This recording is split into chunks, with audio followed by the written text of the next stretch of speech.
Welcome to the Heavy Spoilers Show. I'm your host Paul, and in this video we're breaking down the Alien Quadrilogy.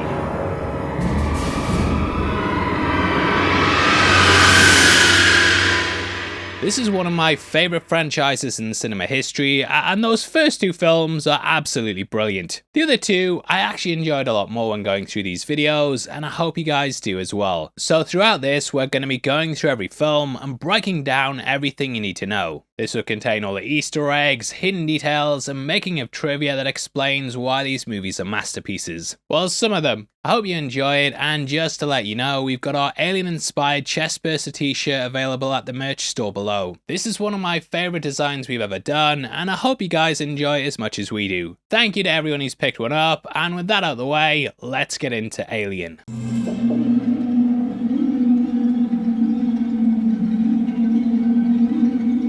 Now this would never actually have been made had Star Wars not been so successful. 20th Century Fox had the script lying around for a while, and they weren't expecting Lucas to deliver the massive blockbuster that he did. People were desperate for science fiction stories, and they quickly greenlit it in order to cash in on the hype. What we got is very different tonally to Star Wars, like very, very different, but I'm so glad that it got made. Now Scott actually borrowed slightly from Star Wars, and just in the same way that we get an opening on the Star Destroyer, Alien starts off with this opening on the Nostromo. The underside of the ships are shot in a similar way, and it helps to add scope and scale to the vessels. Now, there are two versions of this film which exist, and depending on what you watch, you'll get a couple of extra scenes and moments. The director's cut is actually 47 seconds shorter than the theatrical version, even though it technically has more scenes, and this was achieved by shortening some of the other sequences and exercising certain unnecessary moments. There's a big list of the differences online, with most of them being things like characters drinking coffee and so on and so forth. Scott said that he trimmed things down because he wanted to keep up the pace, but also add in extra stuff so we got more of the movie. Personally, I prefer the theatrical version, but let me know below which one out of the two you like. Now there are two big differences, and when Brett goes looking for Jonesy, he lets some water drip on him in order to refresh him. Depending on what version you watch, we get a moment in which we see some chains dangling down, and amongst them you can catch the xenomorph hidden there. This adds to its chameleon-like structure, and throughout the film, the environment itself looks a lot like the xenomorph. This adds to the subliminal horror of it, and around every corner, you feel like you could run into it. Now there's also an extra scene in which we see some of the crew turning into eggs. This of course contradicts the way they're laid in the sequel, with the alien queen being the one who's behind it. You can find this version in the director's cut, but yeah, it does go against the established lore that would end up springing up in the sequel. I also think it was removed because there's not really anything in nature where a creature's turned into a different species egg half their size, and though the scene is creepy, I tend to go with the theatrical. And like I said, that's across the board too. That is my favourite version, with even Ridley Scott admitting that he only did the director's cut for money, and that he likes the one he put out originally the best. Which yeah, fair enough, I'd want the money, and Ridley is actually from South Shields, which is where I live, and a couple of years back they had this great alien exhibit with all the props, costumes and so on. Now at its heart, Alien's very much a slasher set in space, and Scott said that he actually looked more at movies like Texas Chainsaw than anything in the sci-fi genre. What it does perfectly is that it slowly builds this feeling of dread throughout the film, and things get more and more extreme the longer we go on. There's this feeling of uneasiness that gets more and more intense, and this is set up early on with the slow title reveal. There's also the fact that not a word is spoken in the film for the first 7 minutes, and you very much get detached from what's going on. The title itself almost feels like it's in an alien language too, as the letters slowly fade in. On first viewing, we don't fully know what the word will be, and they're almost like hieroglyphics, throwing us off balance until the name of the film's revealed. Obviously, we know the movie's going to be called Alien, but this slow reveal definitely has the feeling that we don't fully understand what's going on. It's an uneasy way to start the movie, and there's also large gaps of silence with minor drones from the score creeping in. When we do finally get to see the crew interacting though, we get a great moment around the lunch table in which we bond with them all. The dialogue here really helps you to side with them, and it's such a fun scene. Come the end of the film, we watch as this group is torn apart and see that all of the people within it aren't who they seem to be. Who I'm talking about is of course Ash, who is revealed to be an android. The franchise actually keeps up a nice theme throughout, and when viewed in release order, the main films all have an android in them whose initial ascends in alphabetical order. A is for Ash in Alien, B is for Bishop in Aliens in Alien 3, Cole appears in Alien Resurrection, and Prometheus gets at D in David. In the film, we learn that Ash is working for the company and that he's been instructed to bring back the Xenomorph. The crew is expendable and he doesn't mind getting his hands dirty to get rid of them. Throughout the film, there are some clues that he's well aware of what's going on, and after Kane is attacked by the facehugger, we catch him watching a monitor. This is him scanning Kane's body, and he'd clearly be aware of the alien embryo inside of him. As soon as he realizes Ripley's there, he turns this off, almost like he's an embarrassed teenager when their parent walks in the room. This is to hide it from Ripley, and he knows that questions will be raised if she sees what's going on. Now the knowledge of the Xenomorph is also carried over to the chestburster scene. Ash is the only one who doesn't initially get up to help Kane, and we even cut to a shot of him sitting whilst the others help out. Scott also said that when the group wake up, Ash actually takes longer because he's almost like a computer starting up, and this very much mirrors the system on the ship turning on in the beginning. Now when we cut to Kane, we can see Ash to the right, and you might notice that Ian Holmes isn't actually breathing at this point, and it isn't until much later that he starts to do this. Now Mother is the other bit of artificial intelligence that we meet in the movie. She actually steers the ship towards the signal, and she's also well aware that it's putting the crew in danger. I know people have gone back and forth over whether this was the true mission or not, but I think this line about Ash actually gives it away. Did you ever ship out with Ash before? I went out 5 times with another science officer. They replaced him 2 days before we left Thetis with Ash. They were given the new science officer and Ash because the company wanted to put an android amongst them that would obey the true mission. Now the Xenomorph itself was based on the artwork of H.R. Giger, with the Necronom 4 being the piece that eventually evolved into the creature. Giger's work is full of phalluses, and the movie itself has sexual undertones to it, which we'll get into later on in the video. It's very much carrying the idea of male pregnancy through assault, smothering, and so on and so forth. Now in addition to phallic imagery, we also get a lot of things that look like vajayjays. You know what I mean, mate. Can't say what it is because YouTube's doing stupid f***ing demonetization on anything slightly controversial. Anyway, the facehugger possesses this in their design, and the original alien eggs themselves also had it too. Scott realised he'd probably get an X rating if he went through with what Giger wanted though, and thus they turned into opening almost like flower petals. Now there's very much this idea of the sleeping chamber being like a womb too, and with the ship's captain being Mother, we have this all tying together. Early on we get a tour of the Nostromo, and we can see that most of the shapes and structures are made up of tubes and openings. When crafting the design, Giger said that he wanted to create something biomechanical, and there's this idea throughout that the machines in Alien are a mix of things you'd see in both man-made and natural beings. We get the computer intercepting the distress call, and then the crew wake up almost like they're opening their eyes for the first time after being born. The pods they're in are cylindrical shapes, and the crew coming out of them is meant to be similar to the way an animal hatches out of an egg. Eggs of course play a major part in the film, and in the opening we see lots of things that are related to them. At one point we catch 2 nodding birds, and then later as we go into the main section, we see 3 egg models vibrating up and down. This is the chicken coming before the egg, which might be a reach. Now, the way the papers flap around and such gives the idea that there's very much something moving through the ship, watching over what's going on. We don't know what this is, but it's very much meant to be voyeuristic. From here we cut into the sleeping quarters and watch the crew very much being born. Birth is a theme in the movie too, with the alien being born out of Kane, who just so happens to be the first character we're introduced to. We are supposed to believe that he's the main person that we should be following, and for this initial act, he very much is. He's the one we focus on here the most, and he's the one who leads everyone into the space jockey ship. Thus, when he dies, it's a major twist in the movie's dynamics that plants the idea no one is safe. Dallas is also painted as one of the main characters too, and it's a long time before we focus on Ripley. Now Ripley originally was a man in the script, and interestingly, Scott didn't end up changing any of the lines to fit the gender swap. If we're sticking with the confines of a slasher movie, then Ripley's very much the final girl archetype who navigates the movie by sticking to the rules.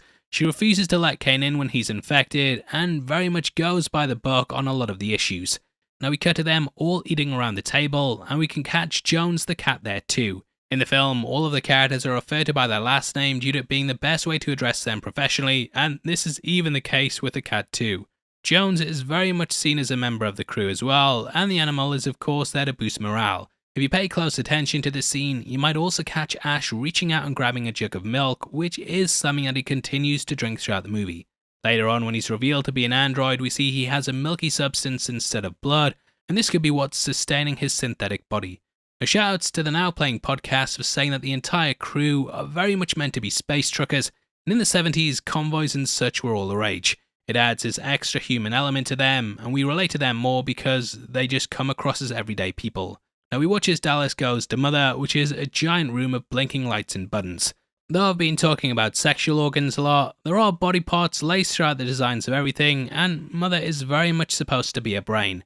From here we cut back to the crew and see them working at their stations. At Lambert's we see a box with Bellagio Imperial written on it, and this is actually a brand of cigarettes created solely for the movie.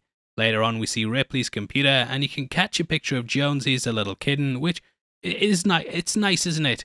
I don't know, I'm actually a dog person. Anyway, Jonesy was actually portrayed by 4 different cats, with one being used for holding, the other for hissing, and the other 2 for running off. Lambert also mentions the Nostromo is close to Zeta 2 Reticuli, which is an actual star system that's one of the closest to our own. The name Nostromo comes from the title of the 1904 Joseph Conrad novel, which follows an Italian explorer who tries to plunder a silver mine. The Nostromo is also a mining vessel in the film, hence why that name ended up being used. Now the crew end up travelling to LV-426, and we see all the procedures that they have to go through in order to land the shuttle there. When discussing the movie, the screenwriters stated that they were so happy Scott actually put as much effort as he did into this scene, as it shows how difficult it is to actually land on another planet. Whereas a lot of sci-fi movies show it as being as simple as driving a car, we see just how difficult it is here. Star Wars wipes have become a thing where we just watch a planet being approached and then skip all this, but I appreciate that they put all this effort into what could be a throwaway scene. The environment here is extremely hostile, and 3 members of the crew end up heading out into it in spacesuits. These were apparently a nightmare to film in, and in between takes the helmets had to be constantly taken off due to them filling up with carbon dioxide. Ridley Scott actually used some of his own children for a lot of the scenes in the suits, and this was in order to make the scale and size of the areas look larger. As they approach the ship, we also see several things that pull from the human body, and the 2 doors that the crew go up into look like the JJs. Again, sorry ladies. And inside the walls also appear like rib cages. Now as Kane ascends into the ship, we see the back of his helmet, which is being purposely designed to look similar to the alien's body. There's tubes protruding out of the back of it, and these also look exactly like its tail. Now there's a skeletal feeling to the entire surrounding, with the ship's pilot very much seeming like an extension of the chair. You can't really see where it ends and where it begins, making for a really eerie scene. Now screenwriter Daniel O'Bannon went over what was originally supposed to be in the space jockey scene, and there were some things that he ended up explaining. Though Prometheus shows the scene as being how the space jockey pilots the ship, it was originally intended to be where the SOS beacon was sent out from. The team would then arrive there and turn the beacon off, and during this moment they notice a triangle on the machine. They then exit the ship and come across a giant pyramid, which is where the alien eggs were originally stored. Like them, the space jockey and his crew had ventured down to the planet searching for something, and it's here where they went through something similar to what happened with the crew of the Nostromo. Now, Fox actually wanted to originally cut the space jockey due to the budget, but Scott insisted that it was left in. They of course went on to make 2 Prometheus movies, and without Scott's persistence, they never would have happened. Personally, I wish that it had just remained a mystery, and like the Thing prequel, I think the imagination of what the ship is way more interesting than what we could have gotten. Especially when it's things like they designed the entire human race, which... moving on. Now, the creature being incorporated in the budget is something I'm so glad Scott got to do. However, he did concede that the pyramid was going to be way too expensive. Thus, they just put the eggs in the ship, and they lie within the bowels of it. As Kane carries out his descent, we watch as the walls once more act like a ribcage, and it's almost as if Kane is descending into the 9 circles of hell. Now, upon approaching the eggs, we can see that there's a laser light almost acting like a barrier that warns people not to cross it. You might notice that as Kane moves his hand through it, the sound gets more and more high-pitched the closer that he gets. There's a layer of mist just covering the eggs that reacts when broken. Now, this is such a cool thing in the film, but originally it wasn't supposed to be there. The creative team actually wanted to have webbing blocking the way, but they realized how difficult that was going to be to produce. They actually ended up going into the next lot, and here they came across the Who were rehearsing for a concert. They borrowed one of their lasers for the show, along with some dry ice, and that's how we got the effect. Now, the eggs and the facehugger are some of the most memorable things about this movie, and they used dead animal entrails for both. The facehugger was made up of a shellfish, and the stink of it got so bad on set that the casting crew were apparently vomiting after getting close to it. Now, when crafting the script, Ronald Shusett said that one of the big problems they faced was how they actually got the alien off the planet and onto the ship. They needed to do it in a way that didn't make the crew look like idiots, and they realized that the only way to do it, and I quote, was have the alien f someone. Now they actually do something that messes with your head a bit, and when Kane approaches it, we can see moisture droplets on the top dripping upwards against gravity. This is to disorientate us and make us get the feeling that we don't quite understand the surroundings. The top of the egg then opens up, and Kane decides to do the scientific thing and stick his face directly in it. In the name of science, I will put my face in it. It all happens so fast, and I love how Scott takes his time actually showing what's happened to Kane. We see the crew come back to the ship, which is difficult to make out, and even the airlock is covered in smoke, with a focus on Dallas and Lambert instead of Kane. Now after the helmet is removed, we see this spider-like creature wrapped around Kane's face. The tendrils are designed to look like fingers, with it almost crushing Kane's head. Another point that now playing brought up, which I think is really important, is that typically in movies if something bleeds, we tend to see it as being a weakness. If it bleeds, we can kill it. This isn't the case with these creatures though, and even their blood is a defense mechanism. We see that the creature spouts acid from its wounds, and this is strong enough to melt through the hull of the ship. It's got a wonderful defense mechanism. You don't dare kill it. Conceptual artist Ron Cobb came up with the idea for this because they ran into a problem with the third act in which they knew audiences would ask why they just didn't shoot it. So this was a workaround, and it made it so that every attack on the creature could cause more damage to the crew and ship. We then get more voice shots and come across Ash clearly looking at the embryo inside Kane. As mentioned earlier, he turns us off when Ripley comes over, and originally in the script she was going to ask what the black mass in his lungs was, but I think this would have given the game away as to what could be coming. On the first viewing, we're supposed to believe the titular alien is the facehugger, and thus questioning that there's something else might ruin the dinner surprise. However, she does ask the right questions here, and it gives the game away with Ash a bit. You also forgot the Science Division's basic quarantine law.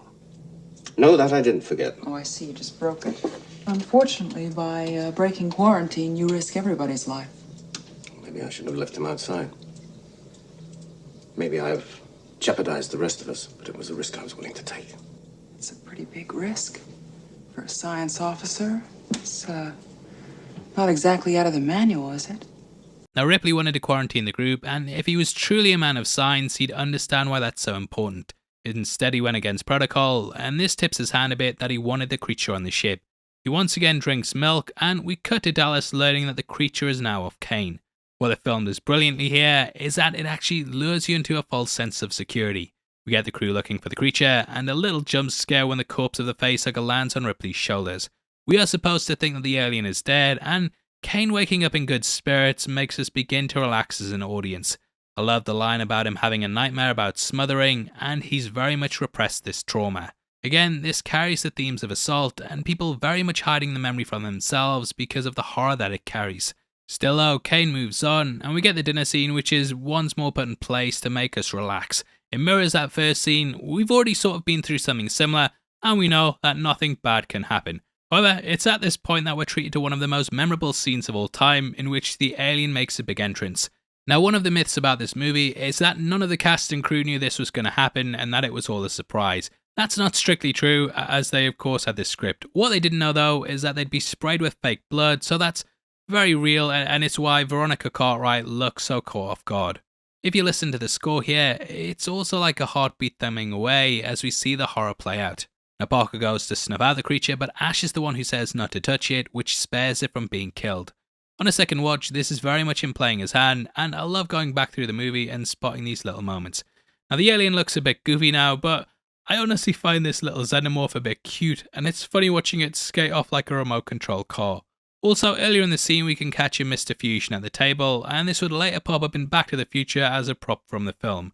Anyway, Kane's funeral is swift and almost emotionless, adding to the sterile and solitary feeling that one would likely experience when moving through space. Now, whereas in most horror movies we see as people we follow attempt to get away from the killer, we watch as the crew instead go on the hunt. So far all they've experienced are small creatures like the young xenomorph and facehugger, and thus they believe that they can kill it with ease. We get the old animal fake-out scene, which at the time wasn't really a cliche, and it once more lures us into a false sense of security. Also, worth pointing out that Chevy Chase actually wore the same cap that Brett does in Fletch, so bit of trivia and the thumbs up buttons right there. Now Brett comes across some skin, which in hindsight we know is due to the creature shedding. He goes off into one of the ventilation rooms, and if you look at the recess on the four main structures, you can see that several of them look like the alien's head and tail. As he lets water drip on his face, we can actually also hear the faint hiss of the xenomorph hanging just above him.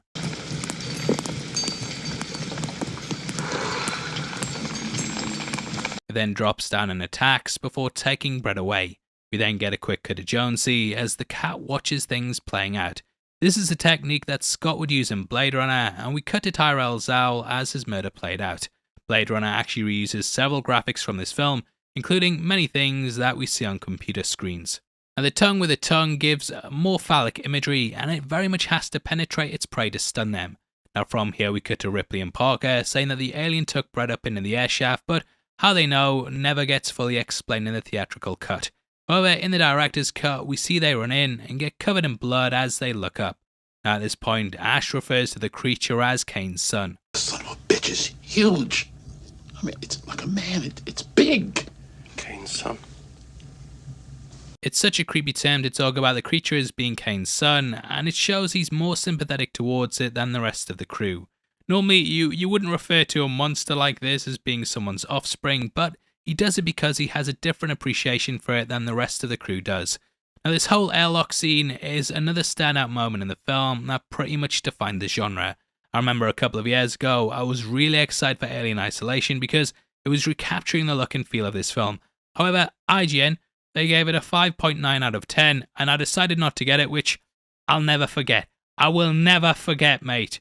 Anyway, it went on sale a couple of years later, and I picked it up and I was blown away by the game. IGN were wrong, hashtag never listen to IGN, and the reason why I'm talking about it here is because there's actually DLC for it involving the Nostromo crew, and in that you have to crawl through the vents like what we see here.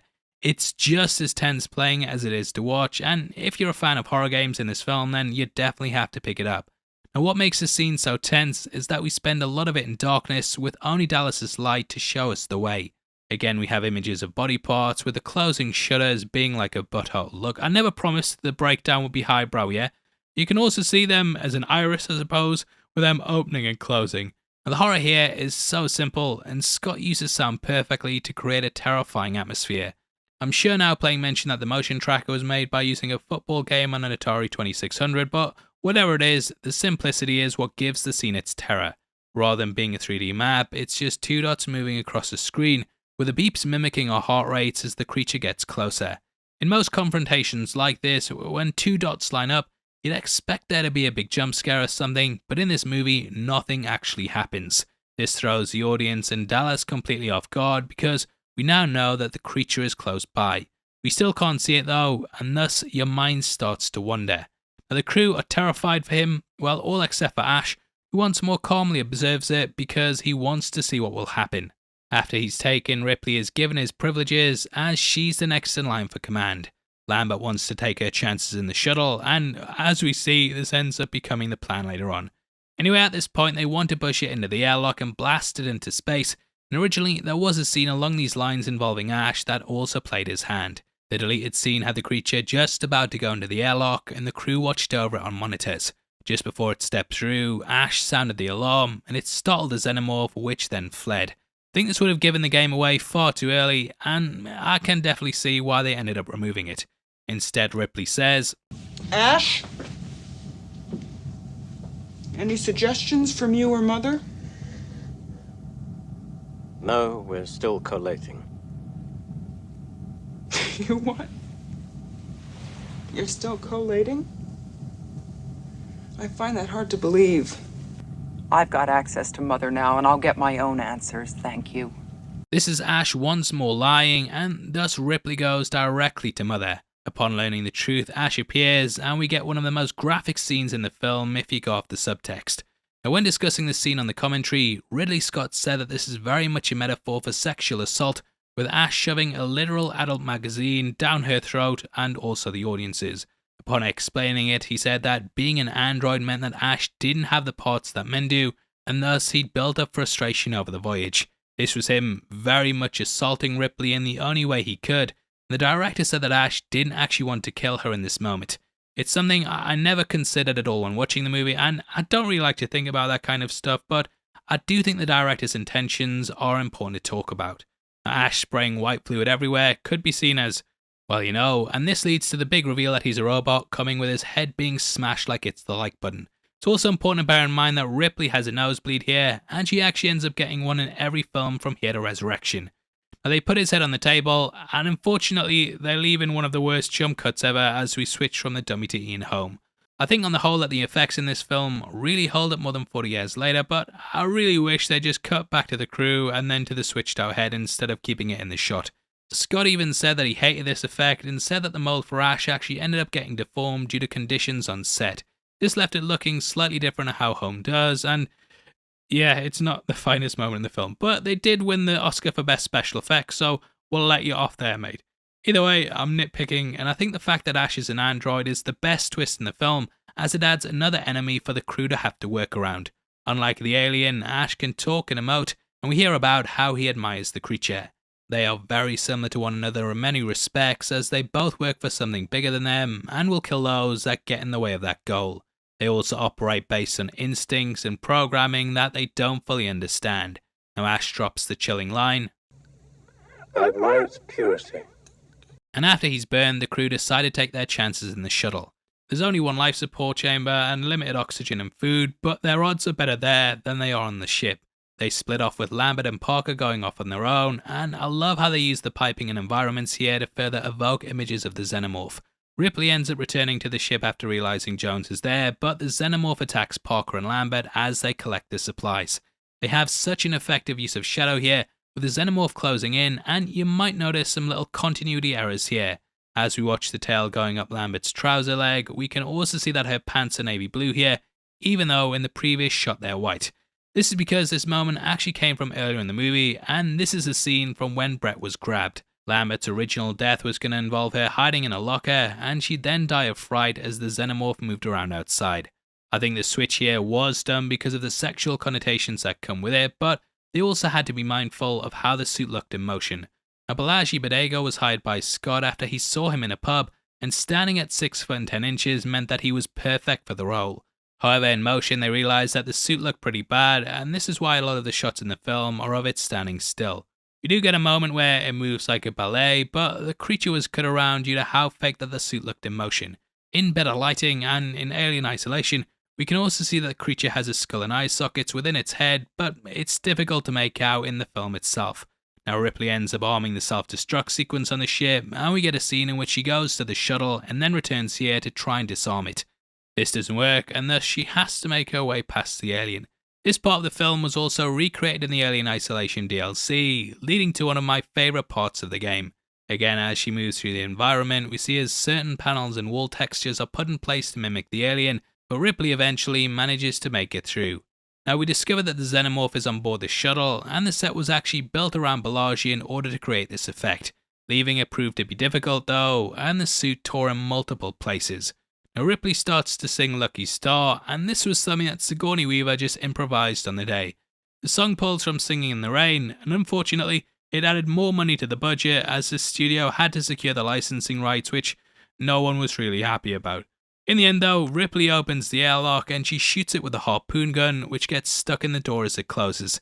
In a nice bit of attention to detail, this gun can actually be seen at the start of Aliens at the same place that it was at the end of this film. Now tying back to the themes of birth, this moment's been interpreted as a baby being pulled out of the womb, with the wire acting like an umbilical cord. Finally, the aliens cut free once Ripley blasts the engines and it sends it off into space. I love how we can see that it's still moving, and it shows just how difficult it is to kill. You can't end it, you can only get rid of it, and we close out the movie with a shot of Ripley sleeping, mirroring the crew waking up at the start. This would later be repeated in Aliens, with Ripley and Newt closing out both films on a positive note. Now, whereas Ridley Scott said that he actually preferred his original version of the film, James Cameron has said that the Aliens director's cut is his preferred version of the movie.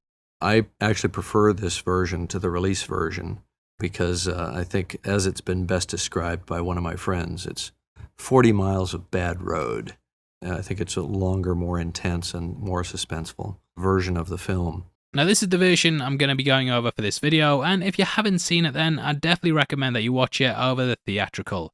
Aliens is a far more faster and intense story than its predecessor, and this is even shown from the early title reveal, which happens way quicker than it did in the prior movie. Now, the story itself features the archetype of Joseph Campbell's hero's journey, and in case you're unaware of what this is, it basically provides an outline of a typical hero's journey, obviously. Now this starts off with the call to action, which is Ripley being asked to go back to LV-426. We then have a refusal like what can be seen in the film. The aide and mentor can be initially seen as Carter Burke, and then from here we cross the threshold when going to the planet. New allies and enemies are made in the Marines and Newt before we get an ordeal in which they discover the xenomorphs. From here we have the death of a mentor, battle with the brother which could represent Burke, and so on and so forth. Now another evolution in the themes is seen in the reoccurring motifs centered around motherhood. In our Alien Breakdown, we discussed how childbirth was something that reoccurred throughout, and this was seen in how the crew were framed when they woke up. This was then carried across to the eggs, chestburster, and even the alien being ejected into space has been thought of as being a baby exiting the womb with its umbilical cord being cut. Now the harpoon gun that provided that cord in the film actually returns early on in the movie, and when we first go on Ripley's ship, you can see where the gun got stuck in the door at the end of the last movie. Now the motherhood in this film is very much felt within Ripley's character arc. In the extended edition, we see her daughter Amanda, who you actually play as in the seminal Alien Isolation. Ripley learns that Amanda died whilst she was out in space, and she very much becomes a surrogate mother to Newt. This is reflected in the final scene of the movie, which has Ripley looking over Newt as they both sleep in stasis pods. Cameron beautifully builds upon the ending of the past film, and that too closed out on a shot of Ripley in a pod mirroring what happens here. The big bad of this movie is also Mother 2, with the alien queen being at the heart of the film, as she protects her own children just like how Ripley does. Now if you want to see the scene with Amanda, then you have to watch the director's cut, and she was actually played by Sigourney's real-life mother Elizabeth. Though this has never been out and out confirmed, it was said that Sigourney was pretty annoyed that the studio made Cameron cut so many scenes from the film, including this one centered around motherhood. According to the reports, Fox wanted Sigourney back for Alien 3, but it said that she refused to do it. However, they did gain some goodwill by saying they'd release that director's cut with the deleted scenes back in. The theatrical release was dropped in 1986, and by 87 they were working on the special edition, which was aired on CBS in 1989. Director's cuts are a lot more common these days, but back then this was a big deal, and we all know that Weaver of course came back for Alien 3. Now as for this movie itself, discussions about a sequel happened right after the release of the first movie, but the reason it took 7 years to make was because Fox didn't actually believe there was enough interest to warrant a follow-up. They actually thought that the first film was a fluke, and due to declining box office returns with horrors, it did get shelved. The production company for the first film, Brandywine, still came up with ideas though, and these range from things like a ship finding the alien out in space to Jones the cat being a carrier. So yes, one of the ideas was that there was going to be a facehugger on the ship that then attached to the cat. Now, these all got scrapped obviously, but there was an idea that stuck, and this was that the film was going to centre around the military. Well, James Cameron had actually been working alongside Sylvester Stallone on Rambo 2, and together they were the ones who turned in the final draft. Cameron also had a screenplay floating around for a little film that you might have heard about, which was called The Terminator. Blown away by this script, Brandywine asked Cameron to do a treatment of quote-unquote Ripley and soldiers, which Cameron wrote over 3 days. Strangely enough, they didn't actually want Ridley Scott to return as the director, and on top of this, they never pegged Cameron for it either. However, things sort of fell into place, and the reason why the movie took so long to release was because they were beholden to Cameron working on Terminator whilst this was on the back foot. I'm not going to get too much into it, but there was a lot of distrust around Cameron initially due to Scott being British and Cameron being Canadian. There was also lots of arguments on set too, with us Brits demanding tea breaks, which Cameron got annoyed about to the point that he apparently smashed a tea cart like it was the like button. Oh, the humanity, not our tea. Several people were also fired, including the director of photography, who didn't like things the way that Cameron wanted, and also James Remar, who was initially cast as Hicks. Caught with drugs, he was kicked out of the cast, though some of the shots of Hicks from behind are actually Remar in the helmet. Sigourney Weaver also didn't sign on until 3 months before the project was due to start, and she brought with her a number of demands. These included, and I shit you not, there were to be no guns in the movie, she would have sex with her alien, and she was going to die at the end. Sigourney Weaver's a strong anti-gun advocate, so she didn't want any weapons like that, which is crazy when you think about this movie, but Cameron talked her out of that and the other 2 things she wanted. Interestingly, when she became a producer on Alien 3 and Resurrection, these did end up happening, which maybe Cameron was right. But how did he get her to agree to it? Well, $1 million. Which in the 80s was the biggest payday an actress had ever received. Compare this to the first film where she was paid $35,000, and you can see how much of an increase that this was. Now, much like the first film, we open in space with the narcissist slowly drifting towards the camera. This is named after the ship from the Joseph Conrad novel Children of the Sea, which is a book about isolation and also loneliness. The Nostromo was also a name that Conrad came up with, and keeping in line with this, the Sulaco was the name of the town that the events of that novel played out in. Now we catch a frozen vessel blanketed in ice, giving off a cold feeling that's instantly juxtaposed by the burning heat of the door being cut open. In our alien breakdown, we talked about how the xenomorph was brought into the design of the environment, and this is shown at several points in that film. Here, it's very much present with the drone coming in too, and we see it has a long black head and also pipes on the side evoking the xenomorph's tail. Cameron actually turned down H.R. Geiger working on this movie, which he since admitted was due to how arrogant he was. He clearly regrets it, but I do think that a lot of the designs in this film work really well on their own. As it scans the room, we can see several items which carry over from the first film, including the helmet that Ripley wore at the end. Are very much meant to feel detached from this futuristic world, and as the salvage team enter, they're almost like aliens themselves with their futuristic tech and spacesuits. To compare it to another film, I think this is like when Marty first travels back to 1955 in Back to the Future. He scares the Peabodys due to how he looks, and it's very much carried across into these spacesuits as well. Now, Alien had this almost VHS quality to it with the technology, whereas here it's highly advanced, letting us know this is beyond what we've seen before. We also hear someone say, "Bio readouts are all on the green, looks like she's alive." And this is actually the voice of James Cameron doing a vocal cameo and providing the film with its first lines of dialogue. And from here we cut to Ripley on Gateway Station, which is when she's visited by Carter Burke. We learn that it's been 57 years, as opposed to the 6 weeks that she initially thought she'd be out there in the first film. I think something that Cameron does brilliantly is that he doesn't fall into the trap that a lot of sequels do.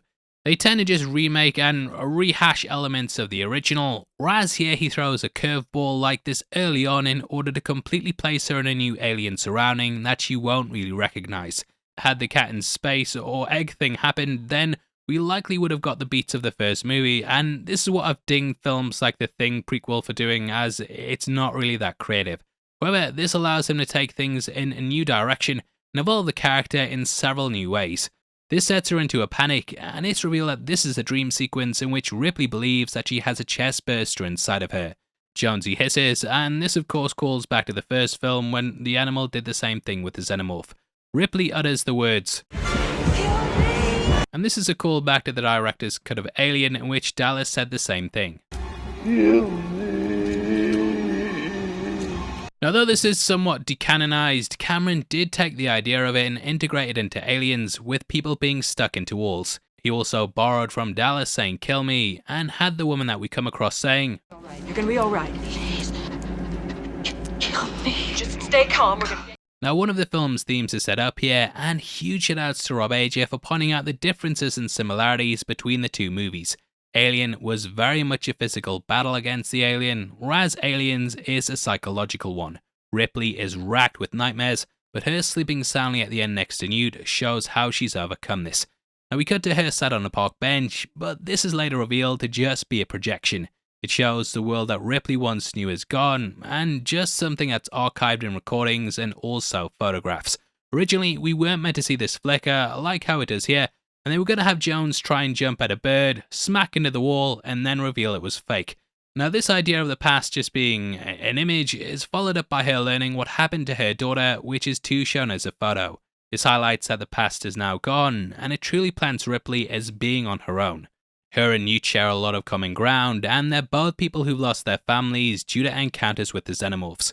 Now, the novel adds a line about how she died of cancer, and there's also a bit about how the black box on the narcissist was broken, suggesting that someone tampered with it to destroy evidence before the hearing. I wonder who that could be. Now, from here we cut to that hearing, and learn that they've been there for 3 hours. Ripley is desperately trying to tell the company about the horrors that they faced, but they just see numbers and dollar signs. Some aren't even listening to her, and we can catch someone on the left sitting sketching away. As the camera pans, we can also catch a man on the right doing a crossword on his lap, and they're completely switched off to exactly what she's saying. In the background, we can also catch the crew from the first movie, along with their biographies. There's some really interesting details on them, and for Dallas we can see that he worked as a former employee for the Tyrell Corporation. This is the company from Blade Runner, which is a nice little nod to Ridley Scott. We also have Lambert, and viewed in isolation, her bio says that she was born a man and is trans. Ripley gets frustrated and loses it, and we learn that her license has been suspended by the company. Now, though she doesn't get fined for blowing the ship, she won't have the career that she once had. We learn that LV-426 isn't seen as being hostile because terraformers are already there, and one of the big criticisms around the film is how they didn't discover the engineer ship earlier. In Cameron's original script, he actually did have machines that hit the planet first, and these then terraformed it before the humans arrived. This actually buried the alien vessel, and it stopped the SOS from getting out, which is why it was never picked up. And we see Hadley's hopes being set up there with a colony of 158 people. Here we meet Mac MacDonald playing the character Al, and the first episode of Red Dwarf would have him giving somewhat of a nod to this as he played the captain of a Doom mining vessel. Now we discover that Burke actually sent a message out there asking them to go and investigate the grid coordinates for where the engineer's ship was, and this adds an extra layer of subtext to him. Just like how the company sent Ash out on the Nostromo, Burke was clearly after the money and didn't care about killing people to get it.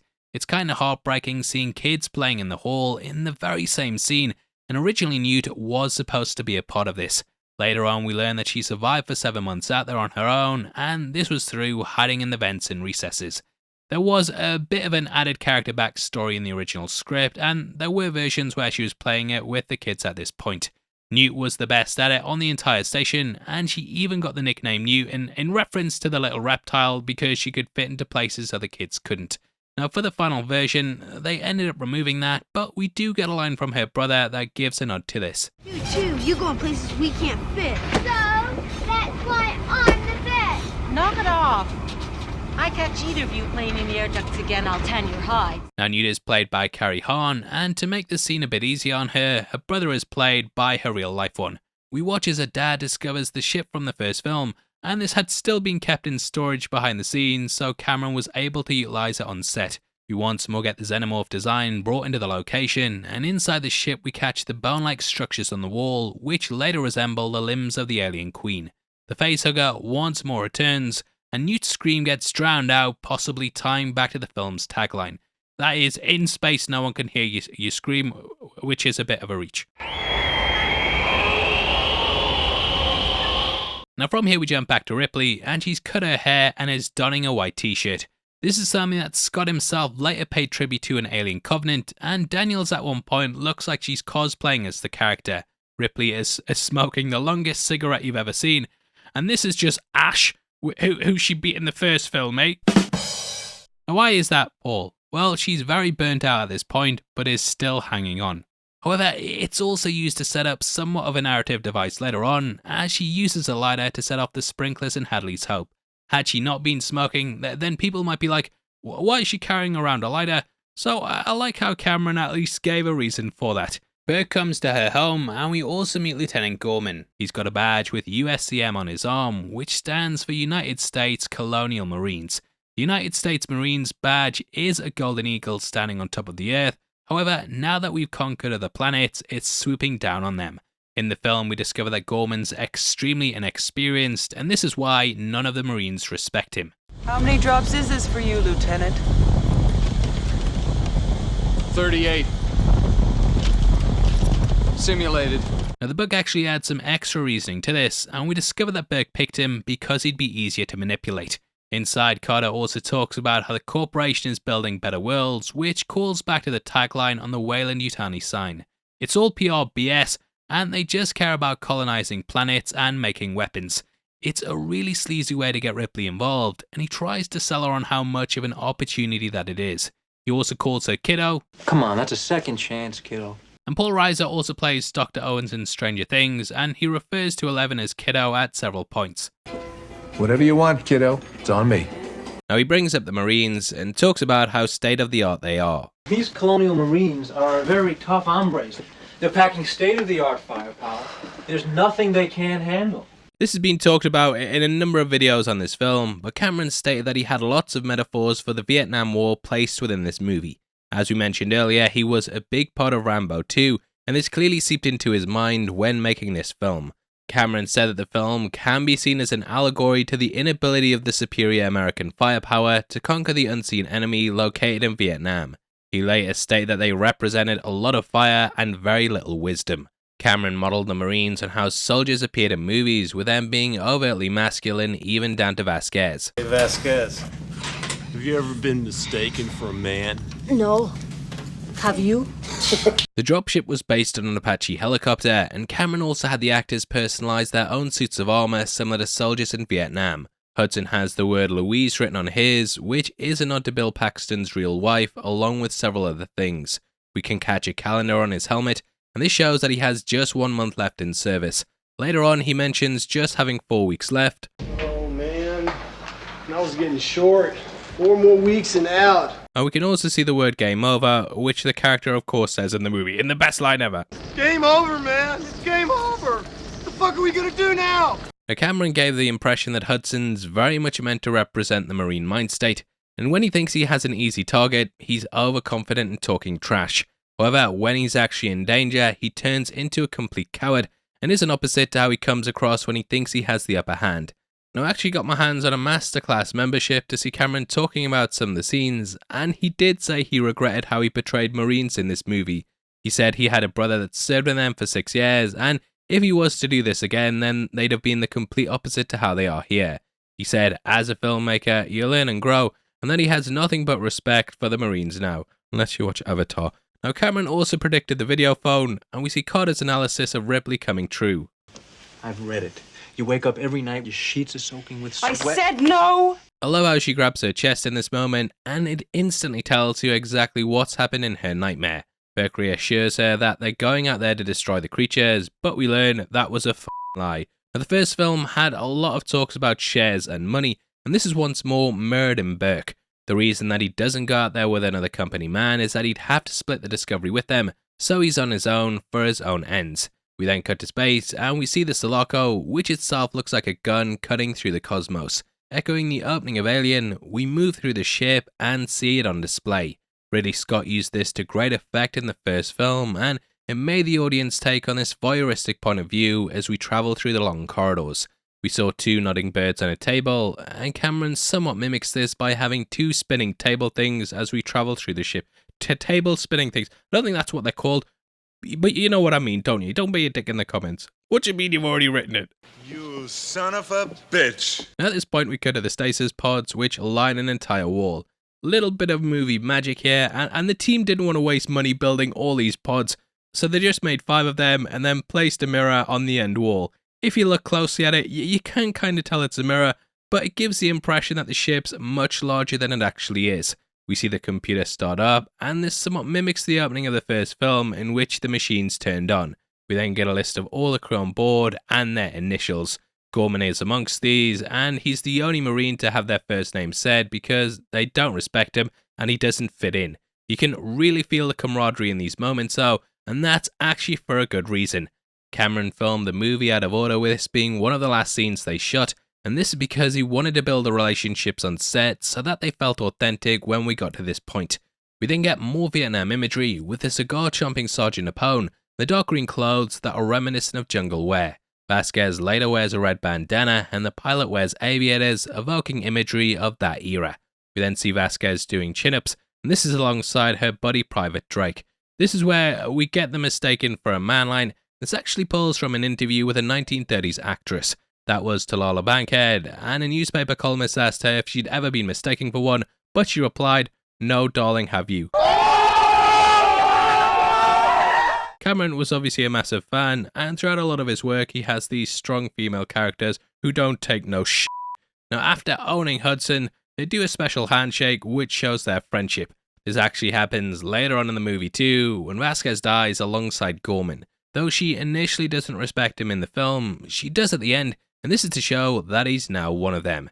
In the end, he did get to die in Avenger, and they also bring up the fact that several of the planets have been colonized. You sure wouldn't mind getting some more of that Arcturian poontang? Remember that time? Yeah, bro, the one that you had was male. It don't matter when it's Arcturian, baby. Now it shows that there are other planets out there populated with humans, which ties back to the Building Better Worlds tagline, but those Arturians sure sound better. God damn.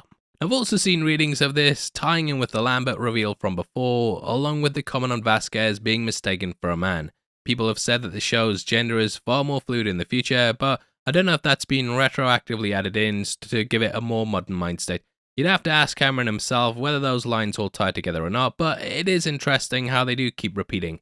Anyway, at this point, Bishop does the knife and fingers trick, which I must have tried to do about 40 times when I was a teenager. Actually got pretty good at it too, because I was really skilled with my right hand around those days. Now, this was achieved pretty simply, and they just sped up the footage, which you can kind of tell if you keep an eye on Drake and how fast that his head moves. Now, Bishop at this point is revealed to be an android, which freaks Ripley out. She of course had a major run-in with Ash during the first film, and similar to him, milky white substance leaks out of a cut on his finger. Androids are also meant to be infallible, but we see here that Bishop has missed and cut himself. This is obviously worrying, and it's meant to be a red herring in the movie that Ripley eventually learns to trust. Now, in case you missed our last video as well, the android's name is sent through the alphabet as they appear in the franchise. We had A for Ash, B for Bishop, C for Call, and then D for David. Now, the robot being bad in the first film and then good in the second is something that Cameron ended up repeating, and he of course did the same thing with his 2 Terminator movies. We find out that older models are twitchy, and that since then, they've had behavioral inhibitors put in place. However, to me this shows that the company just don't really care, and that though they fixed the androids, they're still happy sending people to their deaths. We get some hilarious lines here with Hicks busting loads of jokes. What is it, Hicks? Hudson, sir. He's Hicks. Sorry, Hudson, and I remember even back in the day, everyone still got those 2 names confused. Right. Somebody said alien. She thought they said illegal alien and signed up. Fuck you, man. We also see that Marines are so sure in their methods that it's become almost like a shooting gallery for them to go on these missions. I only need to know one thing. Where they are. Now, if you pay close attention to Hicks during this, you can actually see him mouthing her words, showing how many times they've gone through this. I only need to know one thing. Where they are. Drake also has writing on his cap, which was to reference in the helmets of Full Metal Jacket as something that soldiers did in Vietnam. Now, up until this point, Ripley was seen as being one of the corporate heads on the mission, and she wasn't really respected. However, she gets her hands dirty and helps out by using the power loader in the bay. This of course foreshadows how she fights the Queen later on, and it's such a cool bit of armor that really adds to the battle. Initially, it was supposed to be a 4-legged thing, but Cameron saw the 80s in Empire Strikes Back and felt it would be too similar. However, the quadrupled rendition appears in the novelization of the movie, which also has some other notable differences. The alien queen in that has small albino drones surrounding her, and these move the eggs after they're laid. These completely ignore Ripley, and they just go about their business like drones do in a beehive. Anyway, Cameron originally just wanted to use stop motion for the power loader, but this proved to be expensive, and thus they used rod puppets instead. 5 people had to operate this, and mannequins of Ripley were also used to make it seem like someone was in the machine. Now, during the scene in which we see Ripley moving stuff about, you can catch another machine being operated behind her. If you zoom in on it, you can actually see that this is the mannequin, and this is the same one that was used for Ripley, it's just dressed in military uniform. Now, there's so many cool movements as they move in, like Vasquez and Drake moving their guns about, and we see Adios written on her and Tush written on his. The dropship pilot Colette also has Fly the Friendly Skies on her helmet, and this was a slogan used by Delta Airlines in the 80s. On the ship itself, we can also see a sticker that says Bug Stomper with the tagline, "We endanger species." Now, the term bug hunt appears earlier in the movie during the briefing scene, and we also get lines about there being a xenomorph. All we know is that there's still no contact with the colony, and that a xenomorph may be involved. Bug hunt. Because of this, people have theorized that they'd run into xenomorphs before, which kinda contradicts how surprised they are later on in the movie. However, the website arstechnica.com explained that this is simply a play on the term snipe hunt, which means basically a task in which they can shoot from afar without getting their hands dirty. Bugs is a term used to describe all extraterrestrial life, and when terraforming a planet, there'd probably be life forms and creatures that they'd have to kill first in order to clear out the area. Now, we watch them getting ready, and Vasquez's armor says El Risigo Siempre Vive, which of Pronounced right, my Spanish is second to none. Either way, this means the risk always lives, and it was later used in Lightyear as an inscription on Derek's outer panel. Described as an express elevator to hell, we see the dropship scene play out, with the Marines being excited at the prospect of having some fun. It shows their hubris, and we even get Hicks asleep, which cements how little worry they have about this. I am the ultimate badass. Yeah. Such a good little bit of acting here by Bill Paxton, and as the ship shakes, we see him drop his guard slightly and show a slight bit of fear on his face as he reaches out to hold something. Dropships are of course also used in Vietnam and throughout warfare situations to get soldiers in quickly. Steven Spielberg brilliantly recaptured missions like this in the opening of Saving Private Ryan, but whereas that was awash with fear, these Marines are overly confident. Don't worry. Me and my squad of ultimate badasses will protect you. Cameron beautifully laces tension throughout the scene as we sense something is off though, and we can't share the confidence that the Marines have. Where's the damn beacon? Oh, I see it. Now from the skies they patrol the base, and we see how the biomechanical design of the alien's tail has been integrated once more into pipes that line the facility. The Marines then move in, and they approach Hadley's Hope, which they find eerily abandoned. No music is used in these moments, and instead we get near silence as they patrol the insides. Cameron's directing here makes it so tense, and for a lot of this scene we have the cameras pointed at the Marines instead of what they're looking at. Psychologically, this creates the feeling of tension, as we're looking at them and unaware of what they're able to see.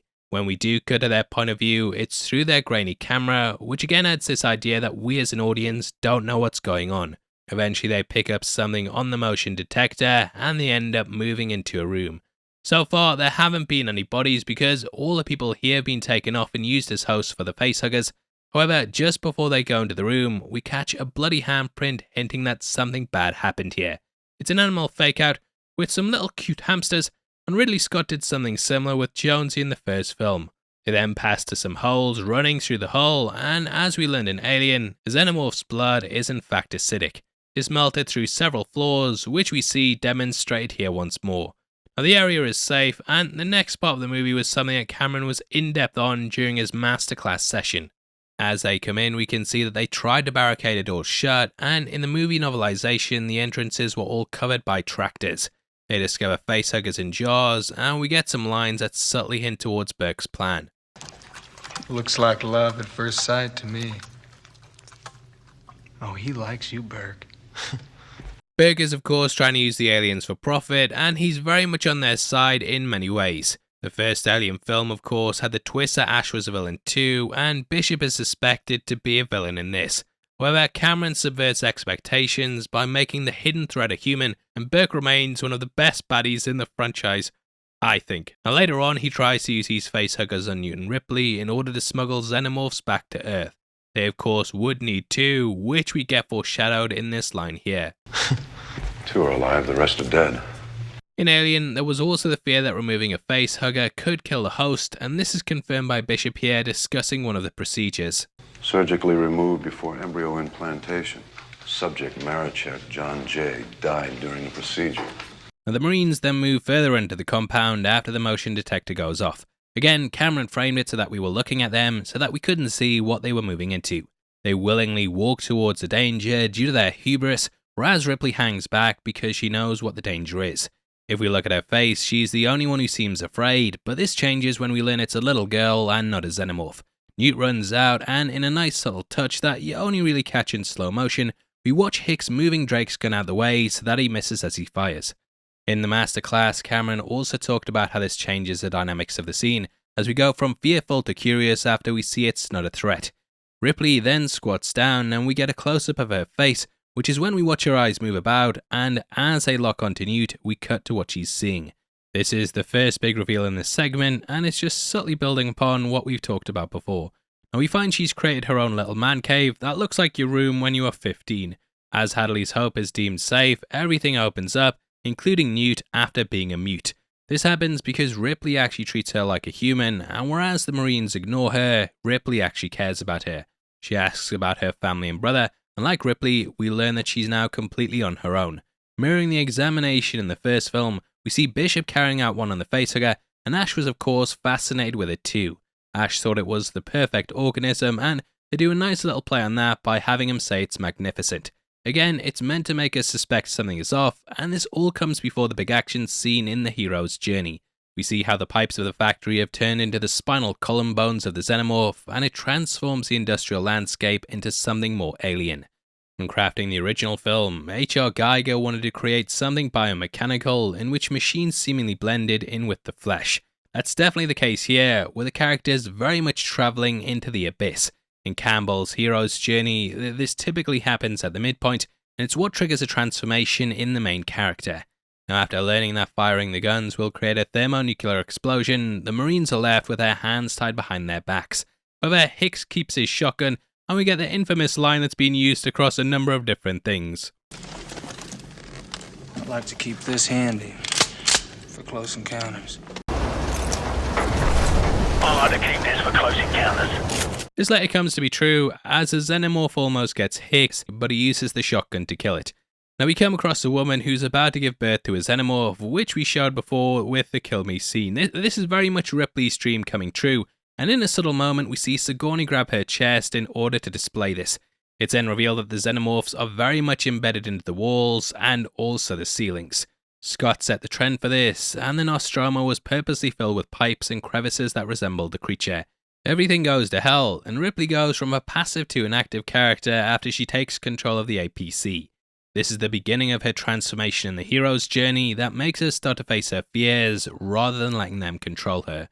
At this point, Ripley drives through the factory, and there's a chance that you might recognize this place.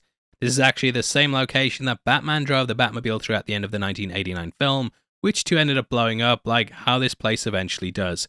The score thumps away, and this was composed by James Horner in just 3 weeks. The Now Playing podcast went over it in depth, and I'd definitely recommend you give them a listen, as I checked them out before making these videos, and they're filled to the brim with trivia. Now, apparently, Horner was furious with Cameron because he kept sending him new versions of the final cut due to him constantly changing his mind. He hired Ray Lovejoy to put together the film, who'd been the editor on a number of Stanley Kubrick films. Cameron loved them, however, he realised Lovejoy had developed quite a slow-paced style whilst working with Kubrick, which Cameron ended up feeling was the wrong fit for this movie. So they had to redo it several times, and this meant that Horner was constantly working away redoing things, which led to some bad blood between them. Horner said he'd never work with him again, however, he did end up doing the scores for Titanic and Avatar after the pair smoothed things out. I think you can kind of tell some of these bits were done quickly though, as at points it sounds identical to Horner's work on Wrath of Khan.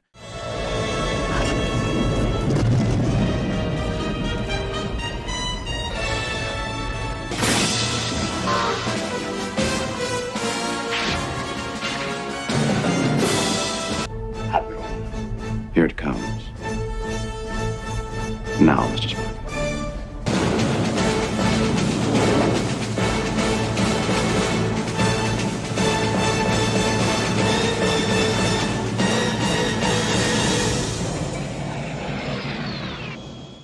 Hey, if you're in a rush, just reuse stuff, I guess. But you know what? Even with all that, I think the score's still excellent for the film. Now, they make it out, and we hear that some of the vital signs on the soldiers are still ticking.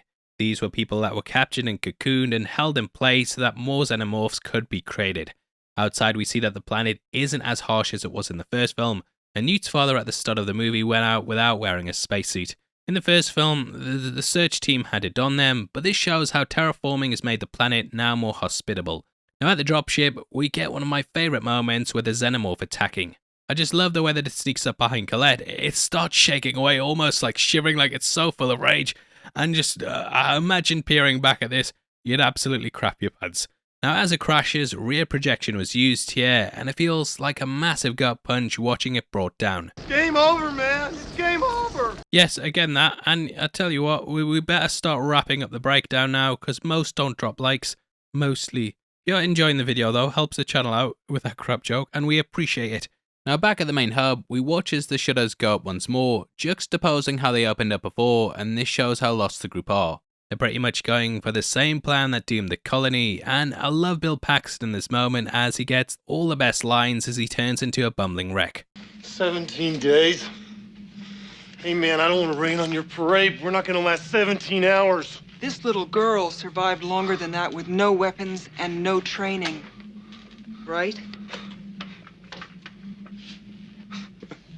Why don't you put her in charge? You better just... In the director's cut, they arm some autocannons that will kill anything that moves, and they seal themselves in, even blocking up the same bunch of boxes that we saw didn't work before. It's a pretty crap plan, but it's all they have, and it actually shows the intelligence of the xenomorphs. The idea was that the one on the Nostromo was only alive for 24 hours, and this is why it was far more primal. These, however, are way smarter, with the Queen even having intelligence that rivals the human. Ripley nurtures Newt, and the pair talk about nightmares and Ripley's daughter being dead. This further hammers home the idea that she has to protect Newt so that she doesn't lose another quote-unquote daughter. At this point, they discuss the eggs, facehuggers, and question what it is that's laying them. Hudson figures out that they operate similar to a beehive, with a queen working at the center of them. Originally in this scene, they were going to talk about how the xenomorphs operated, and we were going to learn that the tail actually came with a stinger that paralyzed its victims. This was going to be why the stinger went up Lambert's trousers in the first film, and it was a technique that they used to subdue their prey. Later on in the film, they were going to have developed a neurotoxin that can do this, and after Newt was taken, Hicks and Ripley were going to inject themselves with it. They would then wake up on the other side in the hive, which is how they were going to save Newt and then escape. Either way, we get what we get, and Ripley confronts Burke after Bishop says he wants to bring back 2 living facehuggers. His hand is played slightly here, as he reveals that he wants to slip them past quarantine completely undetected. Do you really think you can get a dangerous organism like that past ICC quarantine? How can they impound it if they don't know about it? They wouldn't know because Ripley and Newt would have embryos inside of them, and wanting to kill a woman and kid is pretty despicable. Now he tries to talk Ripley into letting him bring the embryos back because they'd be set for life. He of course also promised Newt's father a big share. It's a Faustian deal that won't work out for Ripley, and she manages to see through it instantly. They end up sending Bishop up the pipe in one of the most claustrophobic scenes ever, and in the build up to this, they did talk about how bad this deal was, but you know what, I'd be cramped like Lemmy Winks to get away from the aliens. Now Hicks shows Ripley his gun, not like that mate, and Gorman wakes up, which is when Burke launches his attack. Ripley goes in Newt's room to find her asleep on the floor, and this ends up saving the pair's life. Hiding behind a blanket, she likely would have done this in order to survive, and being hidden explains why the facehugger doesn't attack them until they wake up. It all goes down when they do, with Burke turning off the monitor, and I guess in space no one can hear you scream. Now she signals the alarm by setting a fire, and after getting a little too close for comfort, they reveal the truth about Burke. However, before he can be brought to justice, the xenomorphs swarm in, and we once more get an amazing motion tracker scene where we can't see what's coming in, but we know that it is. There's an amazing reveal with events, and we catch them climbing upside down, which leads to a big standoff. Guess how they filmed this? Up, just turn the camera around. It's VFX Masterclass! Now Burke locks himself in a room, but he's eventually given a villain's death with him coming face to face with a xenomorph. Now, a deleted scene that isn't in the director's cut actually revealed his true fate, and we learned that he survived. Ripley came across him in the hive, and he was strung up on a wall screaming about how bad the pain in his chest was. Ripley gave him a grenade, and she carried on, which was kind of a mercy killing. That's probably better than he deserves, and I think they cut it because of how Vasquez and Gorman go out. Slowly, the group are picked off one by one, with Hudson going down before the other 2 are killed with an explosive. This vent scene somewhat mirrors the one from the first movie, and with Newt knowing the way, she's able to lead them through it. However, the explosion throws her into a gear, which then drops her down, and she's grabbed by a xenomorph. This is a brilliant shot with it coming up behind her in the water, and it's probably one of the most horrifying images in the film. Honestly, I kind of think that the injection thing we talked about before would have worked better, because Ripley and Hicks both know that she'll be kept alive, but they're still like, f them kids. To be fair, Ripley of course goes back, and she decides to save her even after Bishop lands. He tells her that they have 26 minutes left, and at this point, it's actually 26 minutes until the movie ends. Now from here, Ripley descends into the nest, and it's almost like a journey through the 9 circles of hell. This shows how much he's grown from the first film, even though the 2 climaxes share similar beats.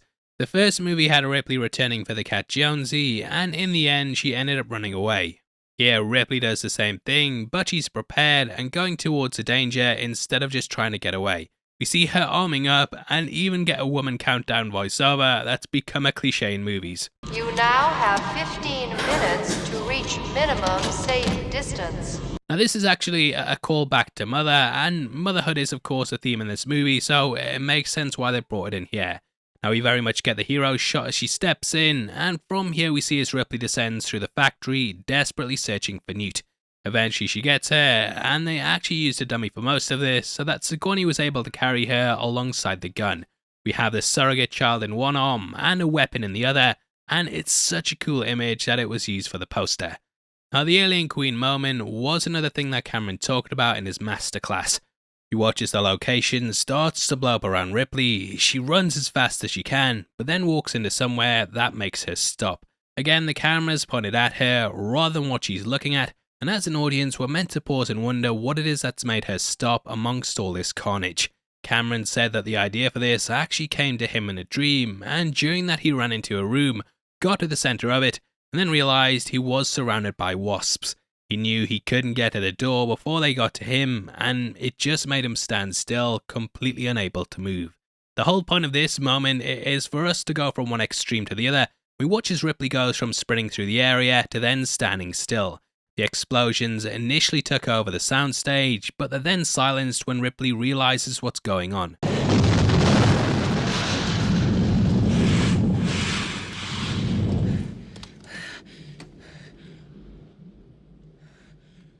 Now this provides an altered state of awareness, and the camera goes from 24 to 48 frames per second, so it can transition into slow motion. This moment is almost completely silent as well, until we hear the eggs being laid, and we get the slow reveal of the Queen as we follow Ripley's eyeline. This pulls up very much to reveal its throne, with the creature sat in the middle of it. It's like nothing we've ever seen before, and to this day, this is the biggest puppet ever put on film. It's what got Stan Winston the job on Jurassic Park, and to me it's the coolest creature in the entire franchise. Cameron said that this very much leads into a negotiation which keeps things tense, but it also gives Ripley a reason of how she got out of there. However, the Queen goes back on it, and we see an egg opening up, which makes Ripley burn the entire area.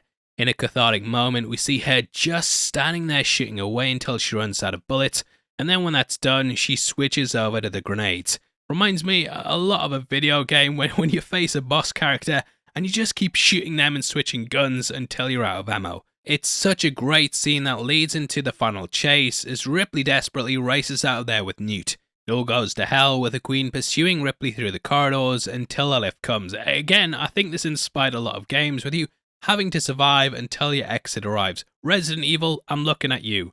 However, with it comes another elevator for the Queen which follows Ripley up there. We get a great fake out where she thinks that Bishop has left her, and an amazing reveal of the Queen coming out of the darkness. Bishop saves them though, and originally the novel had it saying that Ripley was going to throw herself and Newt over the edge instead of them being killed by the Queen. That's how desperate it was, and that's probably another reason why it feels so uplifting when they finally make it out of there. Everything seems like it's going to be a-okay, but on board the ship we see the alien Queen has a surprise. Blood drips down and melts the floor, and Bishop's ripped in half just after Ripley says that he did okay. Described as the bitch versus bitch fight, not by me, that's sexist. We see as Ripley goes head to head with a Queen, leading to a major showdown.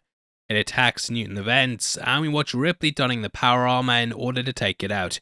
Now, originally in the script, things went to the airlock like how they do here, but the Queen's blood was what caused a hole in the hull. This then sucked her out, and this was also something that was used in Alien Resurrection. However, the whole point of this movie is to take Ripley from being a passive character into an active one, and this is why she has to be the one who opens the airlock. The Queen is sucked out, and the shot of her going into space was later referenced in Infinity War when they killed Ebony Maw. Peter Parker even asked Tony if he'd seen that really old movie Aliens, and they used the same technique to take him out. As Ripley climbs back in, Newt says, and she finally gets a redemption from being unable to get back to her daughter. We watch as Bishop and Hicks are sealed off, and Ripley goes to sleep with Newt next to her too, bringing things full circle from the end of the first movie. That closes out the film, and they of course did have a sequel in mind, which is teased at the end. Though they never knew which way they would take things, we can hear the opening of an egg sac at the end of the credits.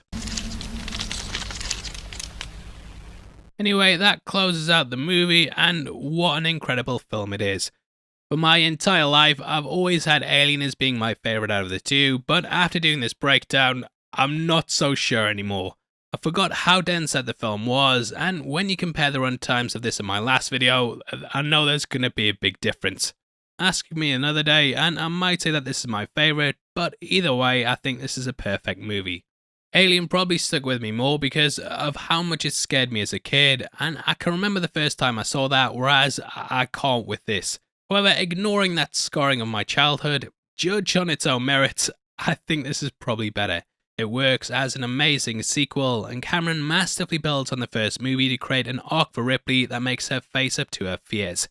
This movie even just kind of crafted what the archetype of a sequel should be, and whenever we're discussing sequels these days, we say it has to be bigger and better. That's what Cameron did, but he's done it without it feeling like it's cheap. Things like the Alien Queen take elements of the first film and it evolves them to their eventuality that makes sense. I think there's a reason that the Queen hasn't been top when it comes to the xenomorphs. It's the next step up and absolutely terrifying in every single way. Now, not only does this film build on the first movie as well, but it also manages to actually change genres and take the franchise into being an action movie. It's something others would mimic, and I think games like Dead Space 2, Metroid, the entire Resident Evil franchise, they all owe a hell of a lot to this film. The movie changed cinema, and I hope you've had as good of a time going back through it as I have for this video. I really think this is Cameron's best movie, this or maybe Terminator 2, but off the back of this, the franchise remained one of the sci-fi genre's best, even if everything after it was pretty meh or bad. It shows just how strong this film is that we're still riding off the back of this nearly 40 years later, and I forgot just how much that I actually love it. Now, Predator was rushed into production off the back of this, with that and its sequel arriving before Ripley's return in Alien 3. That happened 6 years later, and whether that was for better or worse is another conversation, but in the end, I think these first two movies are absolutely outstanding. It's rare you get two classics back to back like this, and for me it's up there with the first two Godfather films in terms of them both being incredible. So yeah, one of the best films ever made, and obviously I'd love to hear your thoughts on it, so make sure you comment below and let me know. Previously on the Heavy Spoilers Show.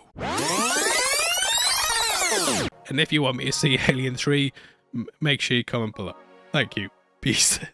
Hopefully not. Don't you dare comment, mate. I'm not watching Alien 3.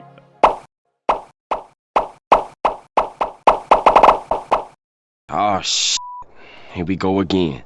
So after dropping two big breakdowns on Alien and Aliens, it was of course inevitable that I'd eventually have to touch on Alien 3.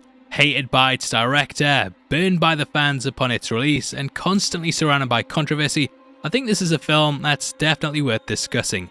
Now if you ask people whether they love the first two movies, then chances are you're gonna get the exact same answer.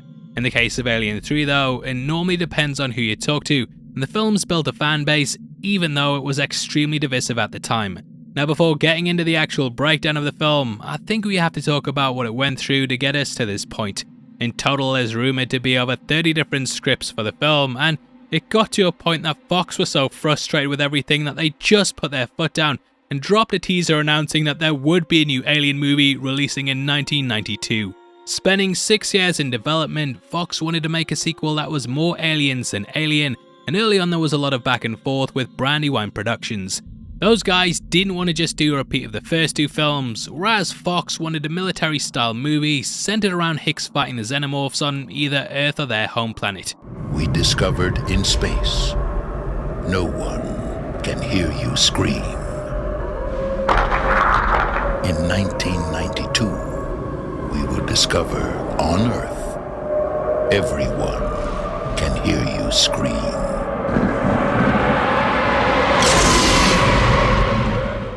The speculation was rightly fueled by that tagline, and if theory time had have been around then everyone would have correctly guessed that something was happening on Earth. However, the movie went through 8 drafts after that, and things changed up immensely. Now the reason that they had to settle on Hicks was that things had become difficult with Sigourney Weaver after the release of Aliens. If you checked out our breakdown on that movie, then you'll know she was furious that the daughter plot got cut from the film, and though it was eventually added in the director's cut, it burned a lot of bridges. It has to die. However, the studio didn't really see that as being too much of a bad thing. After all, Ripley had got a happy ending, taken Newt as her surrogate daughter, and faced up to her fears in the alien nest. She was gonna cameo in Alien 3, which we'll talk about later on, but it's important to bear in mind she wasn't a major part of this movie. So Hicks was seen as the way to go, and Brandywine wanted to look into the Weyland-Yutani Corporation as being the big bad. They operated in the background of the first two films, and though the Xenomorphs were the threat, it was definitely them putting the people in the situation. Described as being like a Cold War, Hicks would deal with the weapons division of the corporation, who were mass producing the Xenomorphs to use as biological weapons. And that takes us to the William Gibson script, which was the first solid draft that Fox had. We join the Sulaco floating in space, which is where it would be found by some socialists known as the Union of Progressive Peoples. Boarding the vessel, they'd be attacked by a facehugger that had hid in the entrails of Bishop's body. Though they killed it, they realised there was more here than just a salvage mission, and they took the Sulaco to a space station shopping mall hybrid known as the Anchor Point. Ripley was in a coma, and Hicks would then explore the vessel, only to find Weyland-Yutani developing an alien army. The film would then end with it setting up a fourth movie, and this would take things to the alien homeworld, which would close out the franchise. After Nightmare on Elm Street 4, Rennie Holland was attached to direct, and along with the Xenomorphs, he really wanted to explore the origins of the space jockey. Now though this version never got made, you can find out what happened in it, as there's an audiobook version available, along with a comic that kind of fleshes things out. Now before we get into the rest of the breakdown, I just want to give a huge shout out to comicbookdirect.com. It's a perfect place for collectors, and the way that it works is that you can either purchase a book individually, or you can subscribe to the entire run to make sure you never miss it. They work with all the big publishers including Marvel and DC, and also have lots of different alien comics on there too. I'm just getting back into reading them, I'm really enjoying it, and yeah, I definitely recommend you go and check them out if this video has piqued your interest.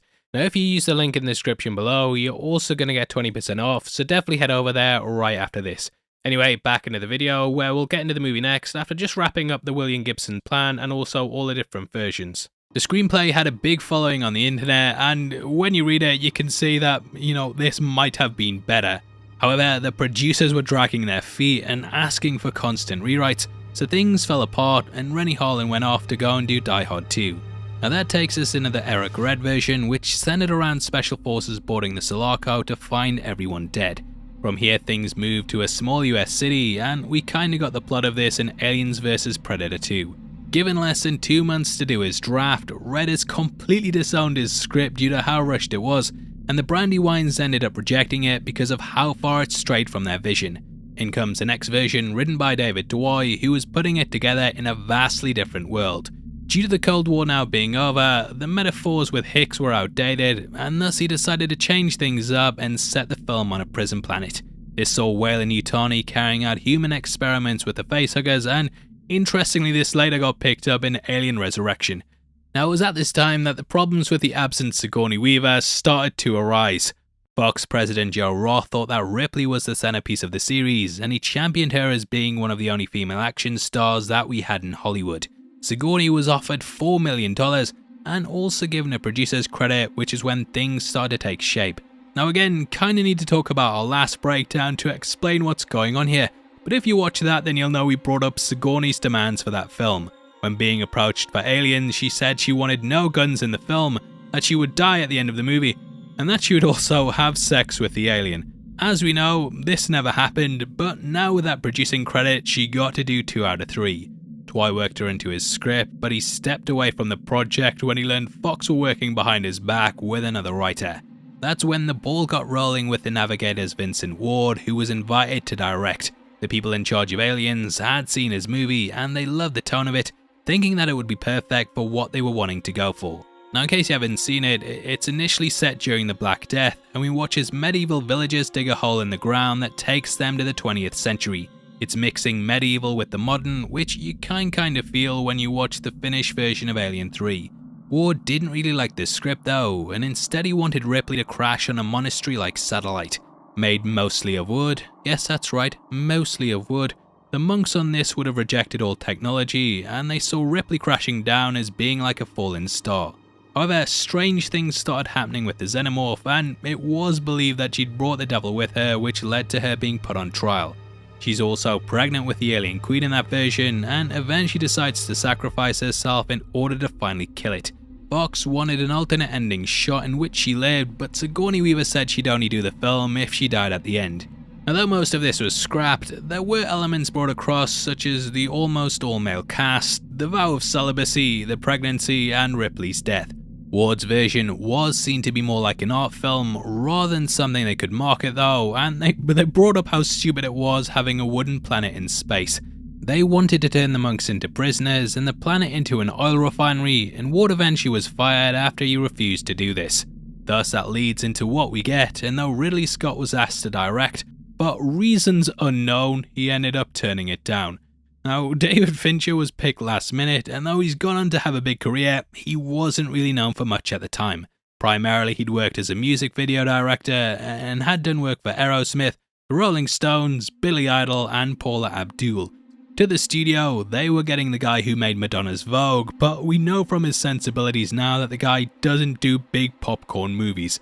I love Fincher's work, but it has to be said that his movies have a bleakness to them. Though the game has a happy ending to it, most of his films don't, and his next movie after this would be Seven, which, yeah, we know how that ended. Put the gun down. I saw you with the box. What was in the box? Because I envy your normal life. Put the gun down, baby. It seems that envy is my sin. Oh, what's in the box? Now, Fincher's often talked about how Ridley Scott's Alien is one of his favourite films, and you can definitely see that influence the vision we get here. However, he too fell victim to Fox's meddling and eventually stepped away from the movie when it was in post-production.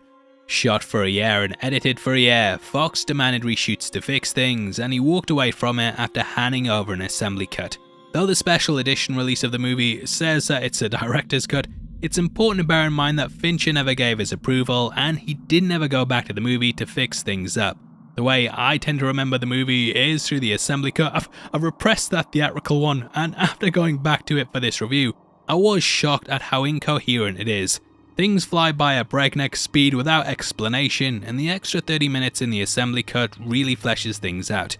The changes come early on, and we get an extended first act with more establishing shots, Ripley washing up on the beach, and the lights that shows why the colony has to shave their heads. It's only slightly referenced in the theatrical, and along with the beach shots, you really get the idea that Ripley's landed in hell. Now, the most major change comes in the form of what creature that the xenomorph bursts out of. In the theatrical cut, the facehugger attaches onto a dog, whereas the assembly cut has it going onto an ox. The ox was thought to be too cumbersome, and you could probably just tip over the cow xenomorph and then run away. Was supposed to be old, haggard, and basically a metaphor for Ripley that showed how the prisoners treated women. The studio thought that idea was stupid though, and that for the alien to be scary, it needed to come from something scary. Now, the Rottweiler was deemed far more ferocious and agile, and thus this is what was used in the theatrical cut. Now, Paul McGann's Golic is almost absent from the theatrical cut, but the psychopath gets way more airtime in the extended version. In both films, we watch as Ripley and the prisoners launch a plan to trap the xenomorph in a room used to house toxic waste. Depending on what version you get, gives this a different outcome, with it failing in the theatrical whilst it works in the assembly. Now, this cut has Golic seeing the xenomorph as a dragon, and he eventually frees the beast and unleashes it on the prisoners. To him, he's had a religious experience in the tunnel, and the last person that the xenomorph grabs even has a crucifix on their head. It ties back into the whole monk and Satan thing that we talked about before, and basically gives his character a reason for being in the film instead of how Fox handled him eventually. Now, lastly, we have Ripley's death scene, which has a chest burster coming out of her in the theatrical. This was actually done through reshoots, with them even giving Sigourney a bald cap so she didn't have to shave her head again. In the assembly cut, the chest burster is cut out, but yeah, fire effect, it all still is kinda goofy. I actually prefer the chest burster, yeah, don't shoot me. And this was actually done to show Ripley nurturing her almost like a mother nurtures a newborn. It showed the connection between her and the species, and the studio mandated it because the original ending was too close to Terminator 2. It's very much a pick your poison with this moment, but rather than some extra character beats, those are the main differences that you get from both versions.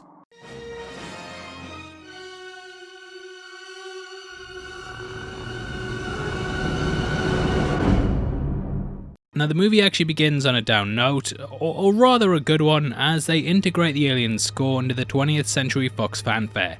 Like the prior two films, we open on space, but whereas Ripley was peacefully sleeping during this, we get some slight differences. There are some inconsistencies here, and we do see a shot of Ripley and Newt asleep in their pods.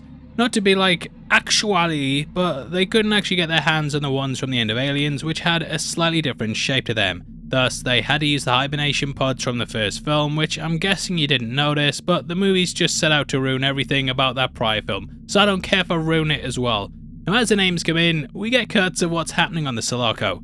This originally was a massive point of contention for the fan base, as the film never actually explains what it is happening here. However, we can look at the novel to finally get some answers.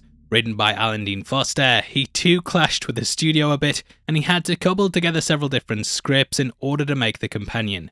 He also wanted to keep Newt alive, and he was planning on saying her cryotube was damaged, meaning that she had to remain asleep in it for the events of the movie. This was shut down though, and in the end he didn't get everything he needed, and thus the book differs in some ways. For example, there's a bit where Ripley scratches her head and contracts lice, and she also says that she didn't have a daughter due to that plot being cut from the original Aliens. Ripley also goes up in the vents when looking for the xenomorph, whereas in the film she goes into the basement. Dylan also escapes a lava in the book, and he almost acts on his promise to kill Ripley, but just before he can do it, the xenomorph bursts out and kills him. Anyway, back to the beginning, and though one egg is shown in the film, the book explains that there was at least 2 of them. I think for the film to work, you have to take it as there being 3, but either way, here's what happens in this scene. So a facehugger crawls out of its egg and it goes to get Newt, which is when we see the glass on the front of her pod crack. This cuts the facehugger, which then bleeds on the floor, and this is where the electrical fire is started from that brings the ship down. Now they are trying to misdirect us and make us believe that Newt's the one who got the facehugger on her so that they can do the twist later on with Ripley being the carrier. We see an x-ray of a facehugger on someone at some point, whereas with Ripley they never go and show it. However, there is a clue, and the glass on her pod has a cracked hole in it, showing how the facehugger entered it. For the final one, H.R. Giger was brought back to work on the project, and there is concept art of an aquatic facehugger which would have survived the crash and then swam to the shore. Another bit of trivia for you is that there was supposed to be a prosthetic Ripley used for this opener with the facehugger. However, according to What Culture, the VFX team unfortunately didn't have enough time to do one of Sigourney Weaver. Instead, they quickly grabbed a Meryl Streep head from the comedy Death Becomes Her and put a curly black wig on it so you can't tell the difference. Now in the escape pod, they drop down to the double Y chromosome prison planet, which we see is known as Fiorina. Though the nickname says Fury, the word actually pulls from Latin, and it means flower, bloom, or lastly innocence. I tend to gravitate more towards the last one being why it's been adopted here, as these prisoners are very much trying to return to a state of that. They don't want sin or temptation in this world, but Ripley coming down of course ends up changing this. Also, I know I keep calling them prisoners, but in the assembly cut they say that Whale and Yutani wanted to shut down the facility, but they wanted to stay as custodians, so like, some are locked up, but also some are there voluntarily, so they're not really prisoners, but then some are. Look, it's messy. Either way, double Y seems to be a weird way to list things, and if you've watched our other videos, you'll know we talked about how Lambert was listed as being a male at birth in Aliens, and how they talked about Arturian Poontang being so good, it doesn't matter if they're a guy or a girl. Don't want to go down a big rabbit hole on it, as it might be a reach, but this could be further building off the back of the creative team saying genders are more fluid in the future. Therefore, everyone's assigned by the chromosomes they have, which is why this is listed as double Y instead of being a mixture. Anyway, in the film, we do still get those religious metaphors, and Sigourney saw Ripley having a shaven head as being similar to Joan of Arc. Joan was burned at the stake for heresy, and Ripley's journey here too culminates in her death being brought on by fire. When she asks Dylan to end her life, she also puts her arms out in a Christ-like pose, which he mirrors at the end when falling into the vat. Now we could see a sacrifice as saving the rest of the prisoners as well, which is a Christ-like sort of thing to do, even though at this point there's like one person left. Now the xenomorph could also be seen as a demonic presence, with Golic worshipping it, and Satan is also described as being like a dragon in the Bible. The ship was supposed to be based on the Star of Bethlehem, the monks were of course changed to prisoners, and there are those that think the ox herders are metaphors for shepherds. Upon taking the animals in, they say Christmas has come early, and prayer is recited throughout the entire prison. At the end of the film, we also see some of the prisoners get red rings on the top of their heads, and these could be seen as halos, further evoking this idea. Now this scene actually takes place at Blast Beach in Siam, which I've visited a number of times, and though you instantly get the bleakness from this opening, I promise it doesn't look that shit in real life. Some celebrities even visit it, like Sigourney Weaver, and of course, world famous YouTube megastar sensation, Kevin Spoilers. Now we have the natural beauty of the sand mixed in with the industrial cranes, and it gives the planet a feeling like Blast Beach is about to get 0 stars on TripAdvisor. Now you might not notice this, but the creative team actually used parts of an X-Wing in order to create this miniature crane. Twin suns also appear in this shot, possibly linking back to Luke's home on Tatooine. Now at this point we meet Clemens, who very much becomes a sort of Dallas archetype. Both characters are propped up as seemingly major protagonists, but they're killed at the movie's midpoint to show no one is safe. He shows the complexity of these prisoners as well, and he also represents a rehabilitation that they can all go through. Previously a doctor, we learn he became addicted to morphine when he was back in medical school. One day there was a giant industrial accident which caused the death of several workers, and along with this brought a number of casualties. Called in to help, he was so high he prescribed the wrong dosage of painkillers, and in turn this caused the death of 11 people. Jailed for 7 years on the planet, he ended up staying there when his sentence ended because he realized that he had nowhere else to go.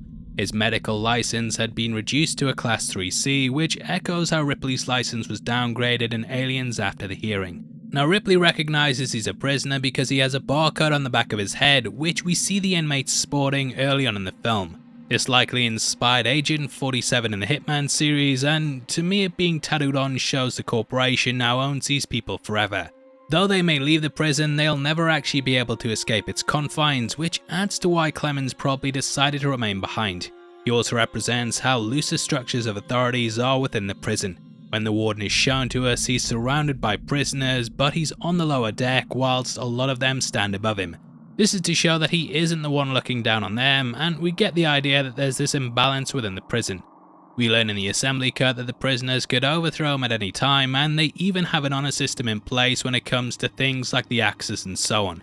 However, if they killed him or 85, then the supplies would stop coming in, and they'd be stuck on this planet without the corporation's help. Although Charles Dance kills it as Clemens, the role was originally offered to Richard E. Grant. Fincher wanted to reunite him alongside Withnail and I co-stars Ralph Brown and Paul McGann, but alas, it wasn't meant to be. Now Ripley is brought in, and I don't know if I'm reaching here, but when Sigourney gets dropped on the table, I don't know if she's pushing out her stomach to try and imply pregnancy, but it does seem like she has got a bump. Look, she's got a great figure, mate, I'm not hating you, but just the way she's framed on the bed, it was at least going through my mind. Don't cancel me. Now as the prisoners search the wreck, dreams are destroyed and they come across what's left of the crew members. This includes Bishop and also Hicks, who at this point's completely unrecognisable. Michael Biehn, he was so pissed off that he'd been killed off like this that he wouldn't even allow them to make a dummy of him, hence why it's so mangled. In the end, Biehn reluctantly agreed they could use a photo of him, and the actors joke that he actually got paid more to not be in the movie than he did for working for 10 months on Aliens. Now inside the prison, we meet Charles S. Dutton, who's playing Dylan. In the novel, he has a single dreadlock, but they don't go with this in the live action because of the colony's lice problem. In early drafts of the script, Dylan was known as Malcolm, and it's possible that the Malcolm X glasses he wears are a carryover from this. Dutton was actually jailed early on in his life for manslaughter, and when he was doing his time he got into acting and built a career upon his release. He said he channeled this for his character in the film, and I definitely think he brings a lot with him for this really memorable role. Now Clemens tends to Ripley, and the reason she's so knocked out at this point is not only because of the crash, but also because of the cryotube.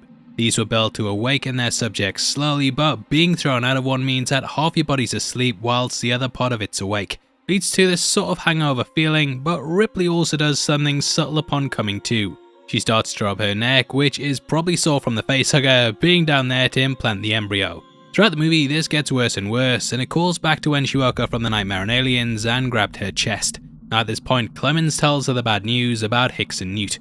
Obviously, this annoyed all the fans at the time, as it killed off their favourites and made the events of the last movie completely pointless. Ripley at the start of this movie is almost exactly where she was at the end of the first film, and James Cameron also said that it ruined his happy ending, but you approved killing John Connor, mate, which did the same shit, so f*** you. Anyway, Ripley, sorry if you're watching this, James, didn't mean, I'm just joking there. Now, Ripley demands to see the bodies after suspecting Newt might have been infected. The shot at the start had her mouth wide open in the cryotube, and this was meant to make us think that it hadn't got her because we could clearly see her face. Again though, it flies by so quickly that you can't really pick it up, but yeah, that's why it was used the way it was. We also don't get a return of the actress behind you either, as I'm sure you can guess she had kinda aged out of the role. Carrie Henn at this point was replaced by Danielle Edmonds, who took over Newt, and like Carrie, this is the only film she ever starred in. Now Ripley starts to inspect her, and she says she's searching for cholera. Clemens says that there hasn't been an infection of it in over 200 years, and we know from the timeline that this movie takes place in 2179. The original took place in 2122, 57 years ago, making this film take place in the same year that the prior Aliens did. That's why the Bishop at the end can look like an android, even though he's supposed to be a human. Look, we'll get into that mess later on in the video. Anyway, Clemens uses cholera as an excuse to the warden as to why he had to carry out the autopsy, and due to him in 85 being thick, they just don't question it. Now from here we cut to the Ox scene, which wasn't fully filmed for the movie, so they had to cobble it together with parts of the stuff we shot without Fincher in order to release it here. We get the alien birth shot alongside the funeral for Newton Hicks, and we're very much meant to have this juxtaposition of death and birth together. The bodies are also wrapped up, and they appear similar to how Kane's body did in that first film. Ripley also gets a nosebleed at this point, which is something that she's had throughout all of the films. Anyway, here we see the smaller alien coming out, which was nicknamed the Bambi Burster by those in the prop shop. Though it looks like early CGI, there was actually very little used in this film, with it only being applied for the flying debris on the planet and the Xenomorph's head cracking with the sprinkler. The rest was achieved through the use of a rod puppet, which was then superimposed on top of the film. Now for some of the close-ups, they also went back to using a man in a suit. They also had plans of using an actual dog. There were behind the scenes images of a dog with a Xenomorph costume on that they were going to have running around. It was going to be ridiculous, and H.R. Giger was also brought on to reconceptualize the creature and design what he imagined it to look like if it had come from a four-legged animal. They also nearly went back to his original designs, and at one point did a model that had human lips. Now Ripley gets her head shaved and then showers, and she wraps her arms around herself as she does it. Why am I bringing this up? Well, I'm not perfect, and it's because Alien Resurrection actually uses this imagery when we see the Ripley clone bald with her arms wrapped around her just like this shot. Whew, think I got away with it. Now, on top of the Joan of Arc metaphors, Now Playing also pointed out that in some way she's meant to resemble a cancer patient. She has something metastasizing inside of her that will kill her, and the shaven head echoes what happens to people going through chemotherapy. Now it's not too long before the Xenomorph grows, and snake skin-like shedding is found in one of the fans. Nice little touch is that you can see lice moving around, showing how much they infect every aspect of the planet. The Xenomorph spits acid in the inmate's face, who you might recognise as being Christopher Fairbank. He starred in a number of things such as Batman 89, Fifth Element, and yeah, I love seeing the guy pop up in every movie that he does. Either way, him falling into the fan covers up the fact the Xenomorph is out there, but paranoia slowly seeps back into Ripley's head. Over pillow talk with Clemens, she talks about having a terrifying dream during hypersleep, and this is similar to Kane's dream of smothering in the first film. Strange things start to happen with inmates slowly disappearing, and again, not to harp on too much about the different cuts, but look, you know how much I was dreading going back to this film. However, watching the longer version wrapped me up in its mystery, and I love seeing the prisoners slowly start to suspect that something was off. Clemens ends up getting called in by the warden, and on his desk we can catch a nodding blue bird. Two of these appeared at the start of the first Alien film, and Ridley Scott put them in place to foreshadow the eggs we got down the line. Ripley ends up dragging Bishop out of the trash, and at this point she's jumped, which leads to Dylan rescuing her. Now, I never really picked up on this, but Now Playing went through how inconsistent his character was, and looking at it with his meta-knowledge, I can kinda see the seams now. Dylan is someone who goes from thinking Ripley's sin embodied, and by just being a woman, he calls her intolerable. In the next scene though, he's saving her life before becoming her closest ally in the wake of Clemens' death. They pointed out that he's actually a victim of the numerous rewrites and script changes that the movie had happened to it, with him basically being either friendly or completely hating Ripley depending on what version you read. Now his death was also changed numerous times throughout the production, with him initially giving his life in the assembly hall to stop the Xenomorph from killing Morse. He was also gonna discover a nest it had built with several bodies cocooned up against the walls for the impending alien queen. If you go back and rewatch Alien and Aliens, you might notice that the Xenomorphs rarely tend to actually kill people, and most of the time they just tend to drag them off. However, this Xenomorph just murders people outright, whereas the cocoon scene was meant to be more consistent with the rest of the franchise. Anyway, Ripley ends up bringing Bishop back online, and these effects, I think, still look incredible. The crazy thing is that the people who made the cast for this didn't even have Lance Henriksen for the mold, and they did most of this separately by building two dummies. The second was only made because the first didn't seem to look enough like Lance, and Fincher actually wanted to have even less of a head. However, they didn't completely scrap it, and this first version was placed primarily in all the wide shots. Either way, you compare this to the Ash head in Alien, and you can see how much the industry improved when it came to special effects like this. Although this movie is really bleak, they do kind of have a dark sense of humour to it, with Bishop jokingly saying that his legs hurt and that he likes Ripley's hair. The Warden also dies during a scene in which he gives a big speech about how the Xenomorph doesn't exist just before he's pulled up into the vents, which leads to his little bouncy ball dropping down hilariously.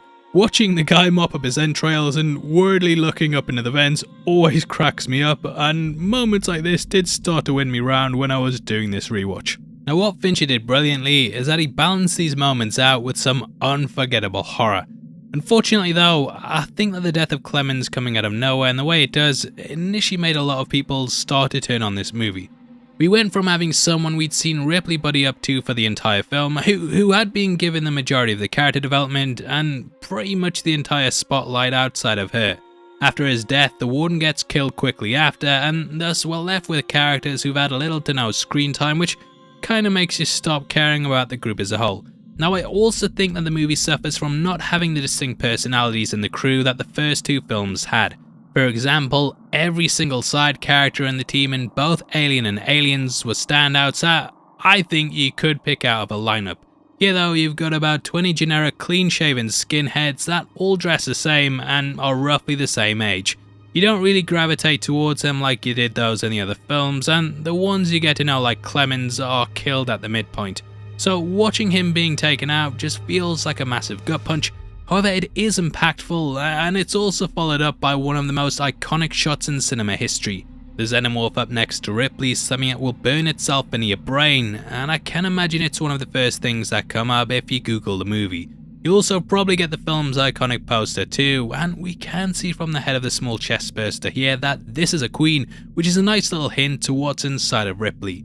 Ripley lasts way longer than the other people in the franchise who gestated xenomorphs inside of them, but this is primarily down to her having a queen, which takes far longer to grow. Anyway, they launch their first attack, but the preparation for this is cut short when the xenomorph attacks midway. Setting off a gigantic explosion, we get a great bit of foreshadowing when the sprinklers put out the blaze. On the floor we see a cracked bucket, which then shifts on its own as the thermal reactions caused. This is how the aliens kill later on, with the heat from the lava being contrasted by the thermal shock of the sprinklers. This reaction happens due to a rapid change in temperature, which shifts molecules about quickly and causes materials to crack. Heat makes something expand, whereas cold temperatures contract it, and thus these two things happening at once causes structural failure. Agolic at one point tells Ripley that she's gonna die too, correctly predicting her fate come the end of the movie. Spoiler alert. Now, I think the moment of the inmates getting a victory here works way better than the loss than they get in the theatrical cut. It's harrowing seeing that one guy realize that he's gonna have to leave the xenomorph in the chamber in order to trap it, and hearing his screams from behind the door adds so much more to the sacrifice he's just given. I think they needed a win here, whereas in the theatrical cut, it just feels like all the death was for nothing, and they don't get the breather that allows them to learn what the company's up to. In the original version, it doesn't make much sense for them to be standing around doing nothing, whereas here Ripley learns the company's dead set on getting her and the xenomorph. They deny permission to destroy it, and whilst this is going on, Golic frees it once more. To make matters worse, Ripley discovers the embryo inside of her, and after realizing the xenomorph won't kill it, she goes on the hunt. Traveling into the basement, she does this because she discovered the hive was located in the lower levels during the previous movie. The company also announces that they'll be there in 2 hours, and we get a shot of their ship in space echoing the Sulaco with its gun shape and structure. Now in the basement, we see the alien further using the environment to its advantage. In our previous breakdowns, we've talked about how the ship designs were purposely done to mirror the xenomorph, and this allowed it to camouflage itself into the environment. That's the case here, with the creature hiding amongst the pipes, and Ripley somewhat hallucinates seeing it as they have the creature crouched down. This is revealed to just be a pipe, but rewind that, mate, because you can't fool me, that is the suit. Now we instead see it located in the vents above her, blending in perfectly with the environment. It won't kill Ripley, and thus she realizes that she needs to be used as a weapon. We get a big rousing speech from Dylan, and you might notice that there's large red Japanese letters painted on the wall. These appear throughout the movie, and they represent not only Weyland-Yutani, but they also translate to mean iron due to this being a refinery. Now this location provides the perfect place for a final chase scene, with the humans attempting to lead the xenomorph into the mold. I love the use of the xenomorph's point of view as it races through the corridors. leading to a really tense action scene as it whittles down the survivors. Now as this is going on, we get the arrival of Lance Henriksen. Now this guy being an android or not is something that's been debated back and forth amongst the alien community for decades. To make matters more confusing, Lance Henriksen said conflicting things depending on what interview you read. Sometimes he is and sometimes he isn't, and the credits themselves also list him as playing the character Bishop too. Now this has led a lot of people to believing that he's an android, but there are some clues that have actually cleared up the confusion. Now though the credits have been said to have been a mistake by the creative team, the two is true, but not in the way we think. In Aliens vs Predator, we see Lance playing a character called Charles Bishop, who we learn founded the Weyland Corporation. In Aliens Colonial Marines, it's actually said that his name's Michael Weyland, so at some point it probably changed to Bishop. Therefore, Michael Bishop could have been an ancestor, and then the character we see here is Michael Bishop II, rather than being the second version of Bishop. Now when the character is clocked at the end, we see his ear hanging off and there's red blood dripping from it.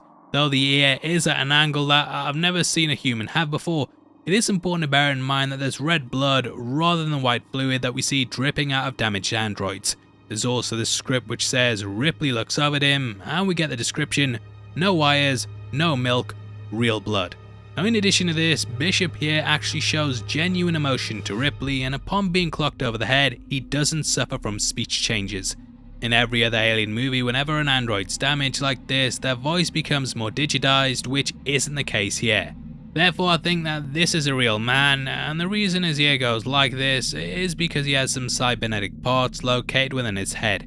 Being higher up in the company could mean that he has access to tech like this and can enhance himself to a certain level. Anyway, back with Dylan and Ripley, we see as the former remains behind so he can keep the xenomorph in the mold. The boiling hot lead seemingly kills it, but the xenomorph shows just how indestructible it is by crawling its way out. In the end, Ripley manages to kill it, but there's just one specimen left. Now, I can't remember this line in the theatrical cut, but Bishop offers her this. You still can have a life. Children. Ripley's entire arc in the second movie was based around motherhood, with her learning of her daughter's death before she became a surrogate one to Newt. Though Bishop says that he wants to take the creature out of her to kill it, this isn't the case, as when she goes to end her life, he reveals what he actually wants to do. Ripley, think of all you can learn from it. It's the chance of a lifetime. You must let me have it. It's a magnificent specimen. He also calls the creature a magnificent specimen, which is what Bishop did in the previous movie. Now this would very much be a deal with the devil in which she would get a family and to be a mother again, but it would cost countless lives and ultimately lead to more death. Thus her turning it down shows she's a true hero, and we also see this reflected in the character Aaron. Though he was talking about returning home to his wife and child, we watch as he dies after attacking Bishop. He's fired at by the guards, who are armed with M418 pulse rifles, which are the weapons that the Marines used in the prior entry. In the end, this leads to Morse being the sole survivor, and though Ripley assumed the company would kill everyone, he is left alive. We also know his fate from this point onwards, and Morse was transported to another Class C prison, which is where he was plagued with nightmares. Eventually, he lost his faith in religion, and though he was threatened by the company to not discuss anything that happened on the planet, he did go against this. He published a book called Space Beast in 2183, which didn't sell many copies and it was quickly banned. However, we do know from the Alien Resurrection script that Cole read a copy of it, which allowed her to learn about Ripley and also the Xenomorph. Anyway, that closes out the movie, and we hear Ripley's final message from the first film before we end transmission. Ripley, last survivor of the Nostromo. Signing off. This is Ripley, last survivor of the Nostromo. Signing off. And that's Alien 3. Looking back, I'm glad you guys twisted my arm into doing this, as I actually enjoyed the retread in the end. Though it's definitely the worst out of the first three, I think there's a lot to like here if you dig deep enough and seek out the superior longer version. This movie would actually go on to majorly shape Fincher's career, and he moved away from doing studio-driven films to work on his own stuff, which gave him more creative control. It was a smart move too, as we've had a number of classics from him over the years. David Twohy also ended up reworking his original vision, and this became, you guessed it, Pitch Black. Now we also have this amazing audiobook of the original plans for the movie out there too, and looking back, it might have worked out for the best. All in all, I also think there's a lot to like from this movie, and I hope you enjoyed our retread through it. Just as long as you guys don't make me watch Alien Resurrection, we should be... Oh, you're gonna make me do it, aren't you? You're gonna make me say... Welcome to the Heavy Spoilers Show. I'm your host Paul, and this video we're breaking down Alien Resurrection. Released in 1997, this sees the final appearance of Ellen Ripley. Well, kind of. As I'm sure you know, she died at the end of Alien 3, with this version being a clone. Coming just 5 years after that movie, I remember as a kid it feeling like it had a massive delay to it. Alien 3 had been a nightmare to get off the ground, and there were countless drafts and directions they wanted to go. If you've checked out our breakdown on that, then you know the full story, and it's linked on the channel now. If you don't know, it was basically going to center around Hicks, with Ripley appearing in a cameo role.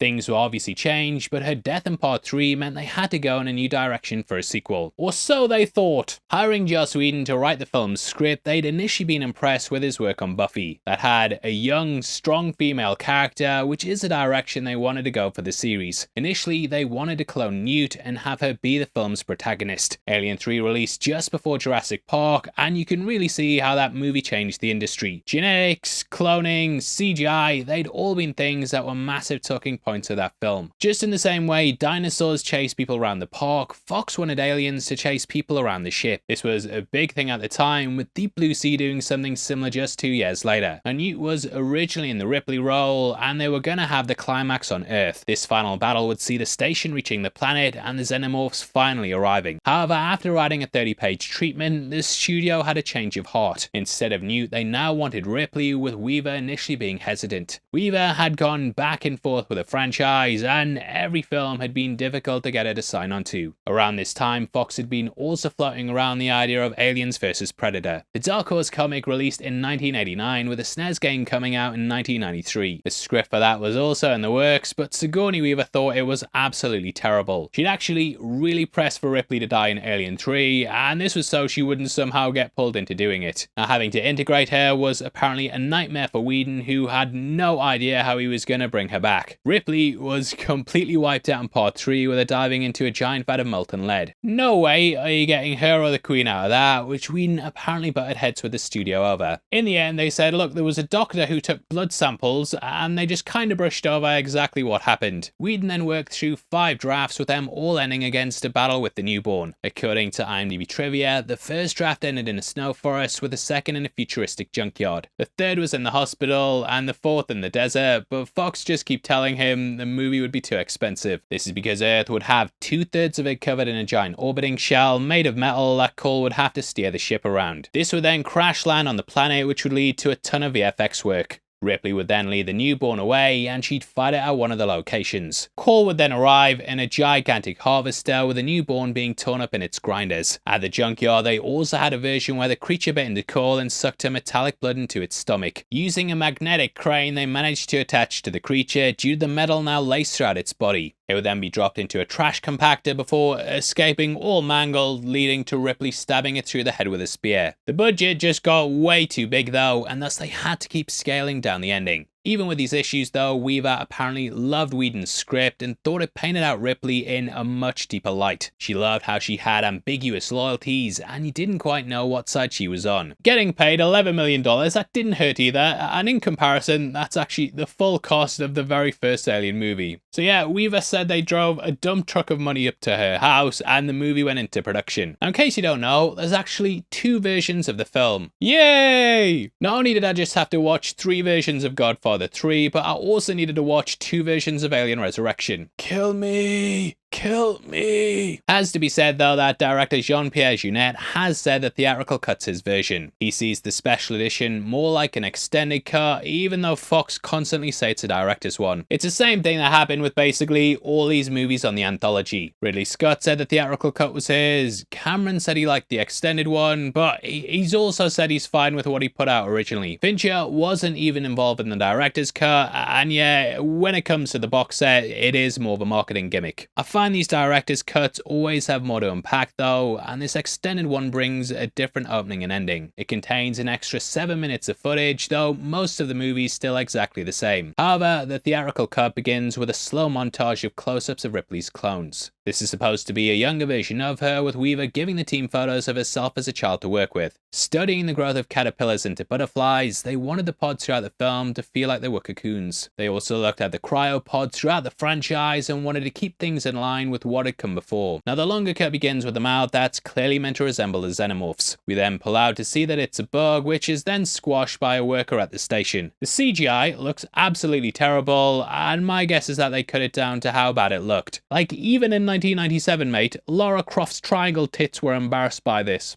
Gene decided to scrap it just 3 days before the film was finalized, and in the end they didn't touch it up for this release. He said he hates that this has seen the light of day and that it was never intended to be in the film. Originally, the ship had a different design as well, with its verticality not fitting the frame. This was supposed to resemble a medical scalpel, but they changed it to be more horizontal for the extended cut. Now this bug crushing shows the power dynamic that's flipped for the film. Early on it's the humans in control, and we're the ones who are running the show. This is exemplified in Brad Dourif sticking out his jaw and taunting one of the creatures through the glass. He's obsessed with their mouth, and Dourif perfectly manages to act out the grotesque thing that xenomorphs are known for. According to the Now Playing podcast, the guy in the suit during the scene was actually more scared of him. This was also shot to be a flip on the iconic moment from Alien 3 that's probably one of the most famous moments in that movie. There it was the xenomorph that was the predator, with humanity being afraid. Here it's the humans who are the threats, with the xenomorphs feeling fear. The extended cut also has deeper ties to the franchise, with Dr. Gettiman asking Ripley about Fury 161. This was the planet from Alien 3, with it showing Ripley retained some of her memories.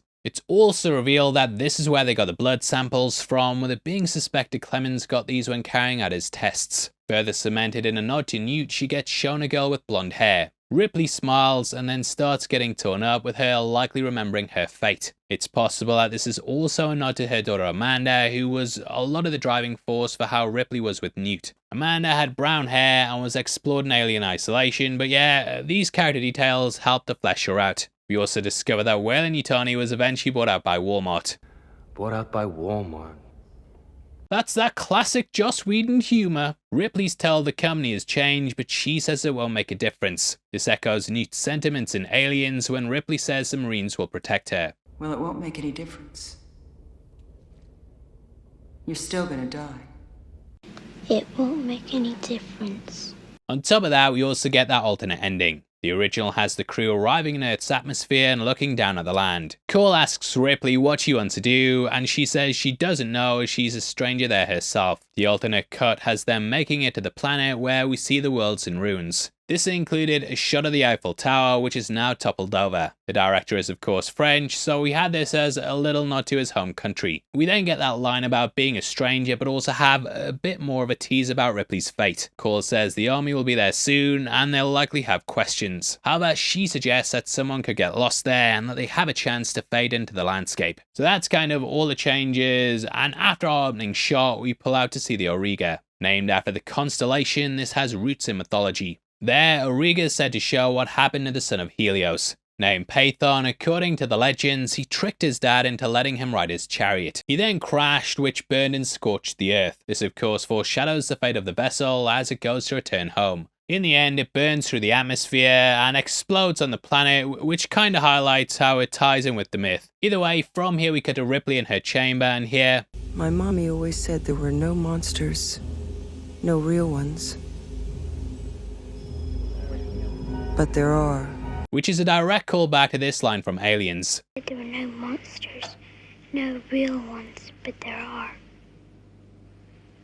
Now, immediately you'd think she's talking about the xenomorphs, but she's of course referring to the humans. I think throughout this we see she gains an understanding with them and somewhat has a bond. James Bond. Now, thematically, we have a lot of things going on. For Alien 3, we talked about all the Christ-like and religious imagery that they lace throughout the movie. Ripley went into the vat in a Christ-like pose, and now they have her being resurrected. On top of that, Now Playing also pointed out thematically that they've done things throughout the franchise to show the similarities between her and the xenomorphs. In the first film, both were survivors. The second one had Ripley discovering a mother much in the same way she was. The third, she ended up becoming a mother, and she's now a genetic mix between the two. They said the franchise has always been based around parasites and the fear of something growing inside you. This movie takes things to that next step and now says that you're a mix of that thing. Being operated on, they managed to remove the alien queen, which is when Ripley wakes up. This scene was added for the extended cut, and it shows how dangerous she is.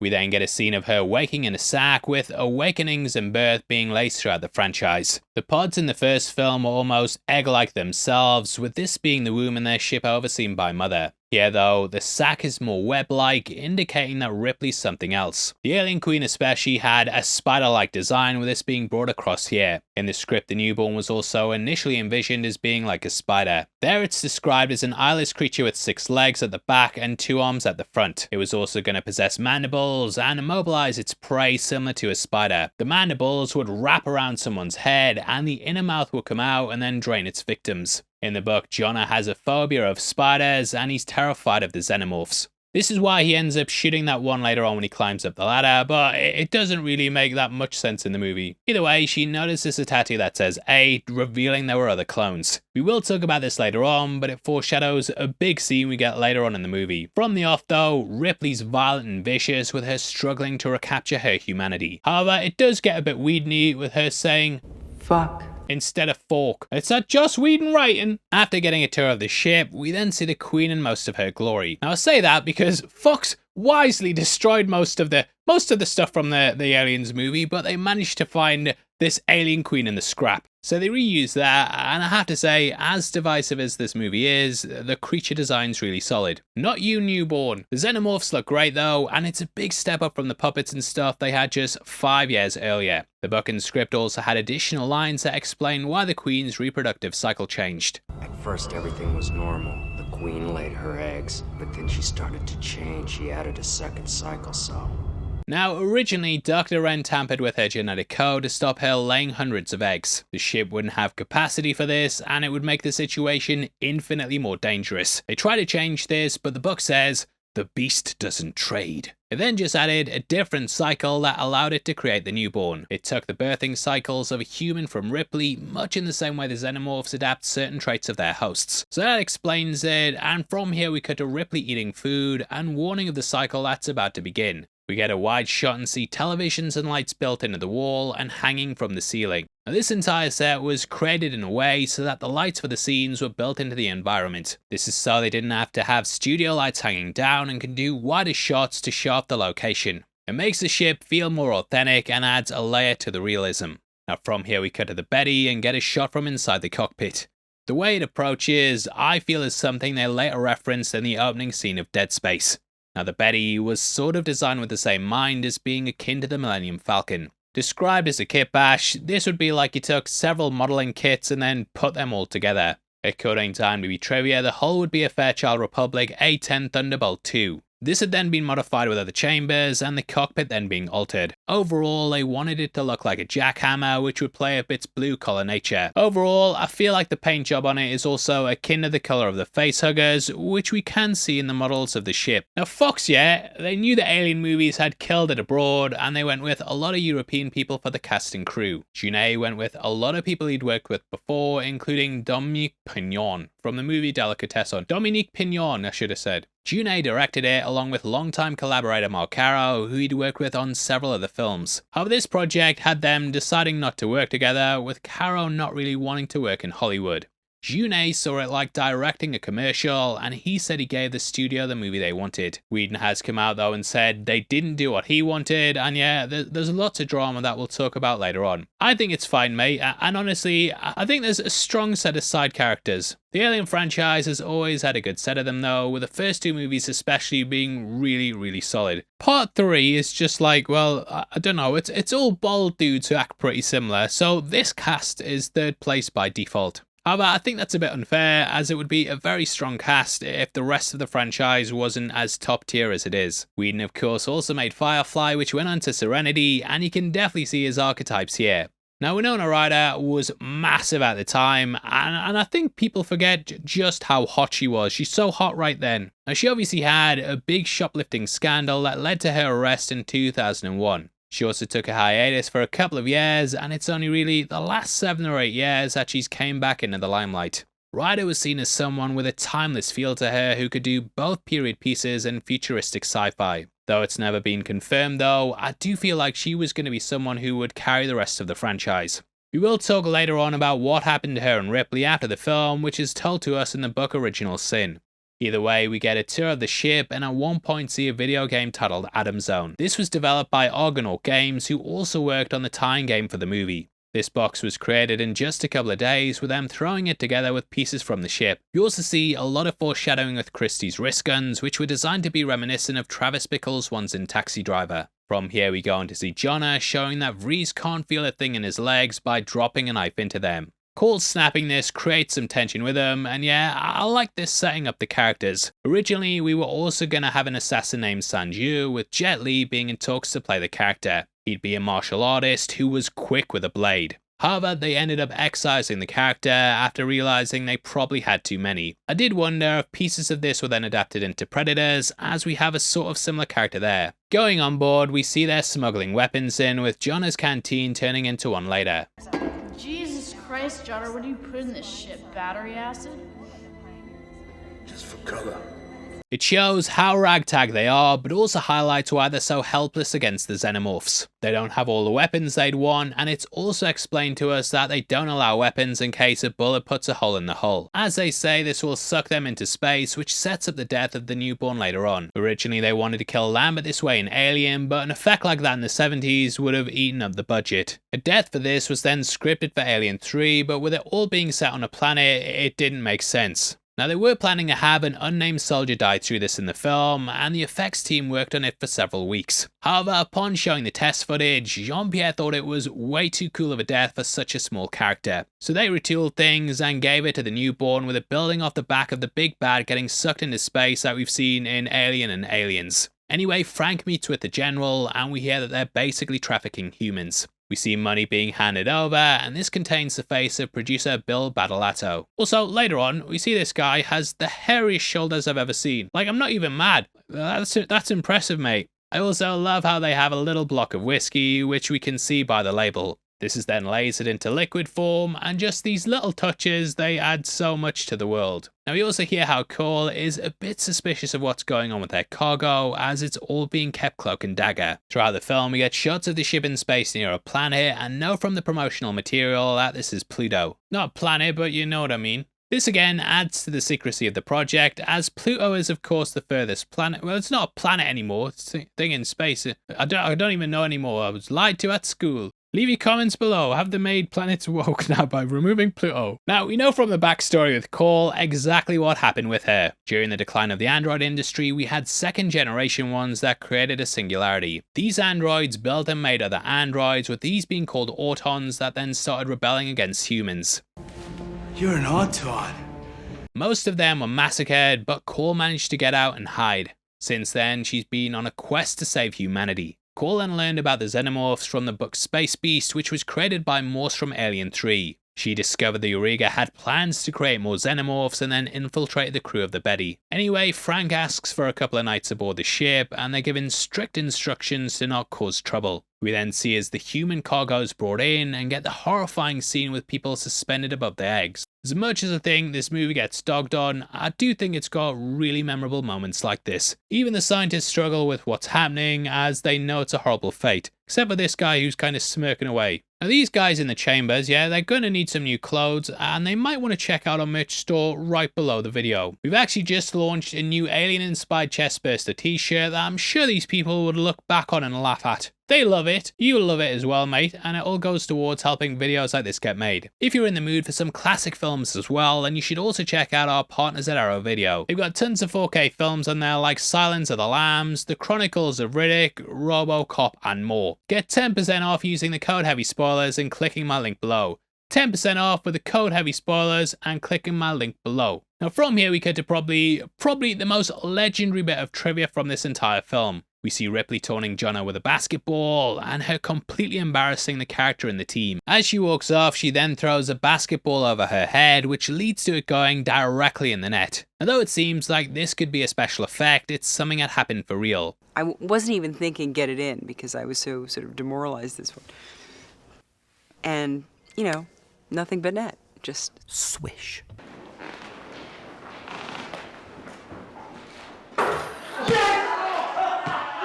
Because it looks like, you know, it could have been a trick, and it wasn't. I was there. She did it. It was like a wild thing. I don't think my feet touched the ground for about, 10 days. Perlman has since said in interviews his biggest worry is that he messed up the take, as his reaction was genuine shock at it going in. Such a great moment, and it actually kinda sucks that the aspect ratio makes it look like an effect when Sigourney Weaver was getting nothing but net. June said he was frustrated and thought audiences might have thought they quote-unquote scissored the takes together, but the story has obviously become pretty widespread. According to IMDb Trivia, Weaver's described it as being one of the best moments of her life after her wedding day and the birth of her daughter. Either way, you know now, and Ripley also gets a nosebleed after being smashed in the face like the like button. This is something that the characters had in all 4 Alien films, but when blood gets thrown on the floor, we see there's something different to it. It's corrosive, which sets up something down the line, and Cole also recognizes the name Ripley. Now that night they bunker down, and we see the xenomorphs learning danger and cause and effect.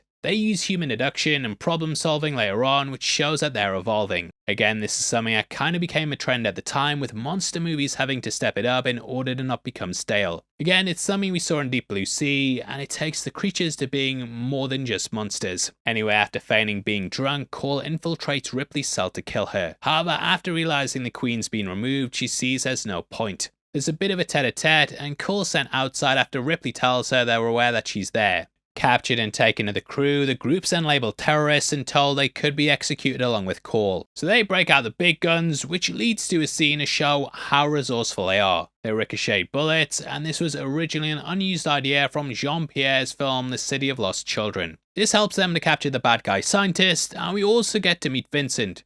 Wait, is that Tuco from Breaking Bad? Anyway, just in the same way that they make a daring escape, the xenomorphs do the same thing through killing one of their own. All hell breaks loose, and the gang have to make their way back to the Betsy. Although it's not in the movie, the script explained that parts of the ship were punctured and locked down. This is why they end up having to take the route they do, rather than just going back through the straightforward way they came. When filming, they only actually had 2 characters built, which they reused over and over. One subtle thing they do though is that they darken them throughout the film, which makes them feel even more ominous. We then get a great escape pod scene involving a grenade and see Vrees building a shotgun out of pieces of his chair. All the weapons in the movie were custom built for the film, whereas in the past they'd modified existing ones. He also ends up getting acid on him, which again is one of the more memorable parts of this movie. When rewatching it, I did feel like the pieces were there, they just didn't quite stick them together properly. Now we also have Ripley having to escape her cell, and the novelization explains the thinking behind this. As mentioned earlier, she has some vague memories from the past, and when trying to escape her cell, she contemplates breaking the glass in the ceiling. This is something she tried to do during Aliens when she and Newt were locked in with the facehugger. However, this didn't work, and it was Hudson saying cut the power that made her then realize she should do this to escape. Finally, the General gets attacked from behind, which leads to him pulling out a bit of his brain. The execs at Fox apparently hated this and thought it was too comedic, but in the end, Jean-Pierre convinced them to keep it in. Test audiences, mate, they bloody loved it too. Frank's then killed, and this scene apparently caused some kickoffs during editing. Whedon wanted it removed because he had no idea why Frank decided to go into the corridor. Apparently, June turned around and said, "Because it's in the script!" And things were meant to be pretty frosty after that. Anyway, Ripley makes an entrance by sticking a gun through his wound and killing a xenomorph. Felt like it might be a flip on the chest burster, but now it's Ripley arriving to kill a xenomorph. Sometimes a cigar is just a cigar, but then she does rip out a tongue and hands it to Cole, which many have thought resembles a,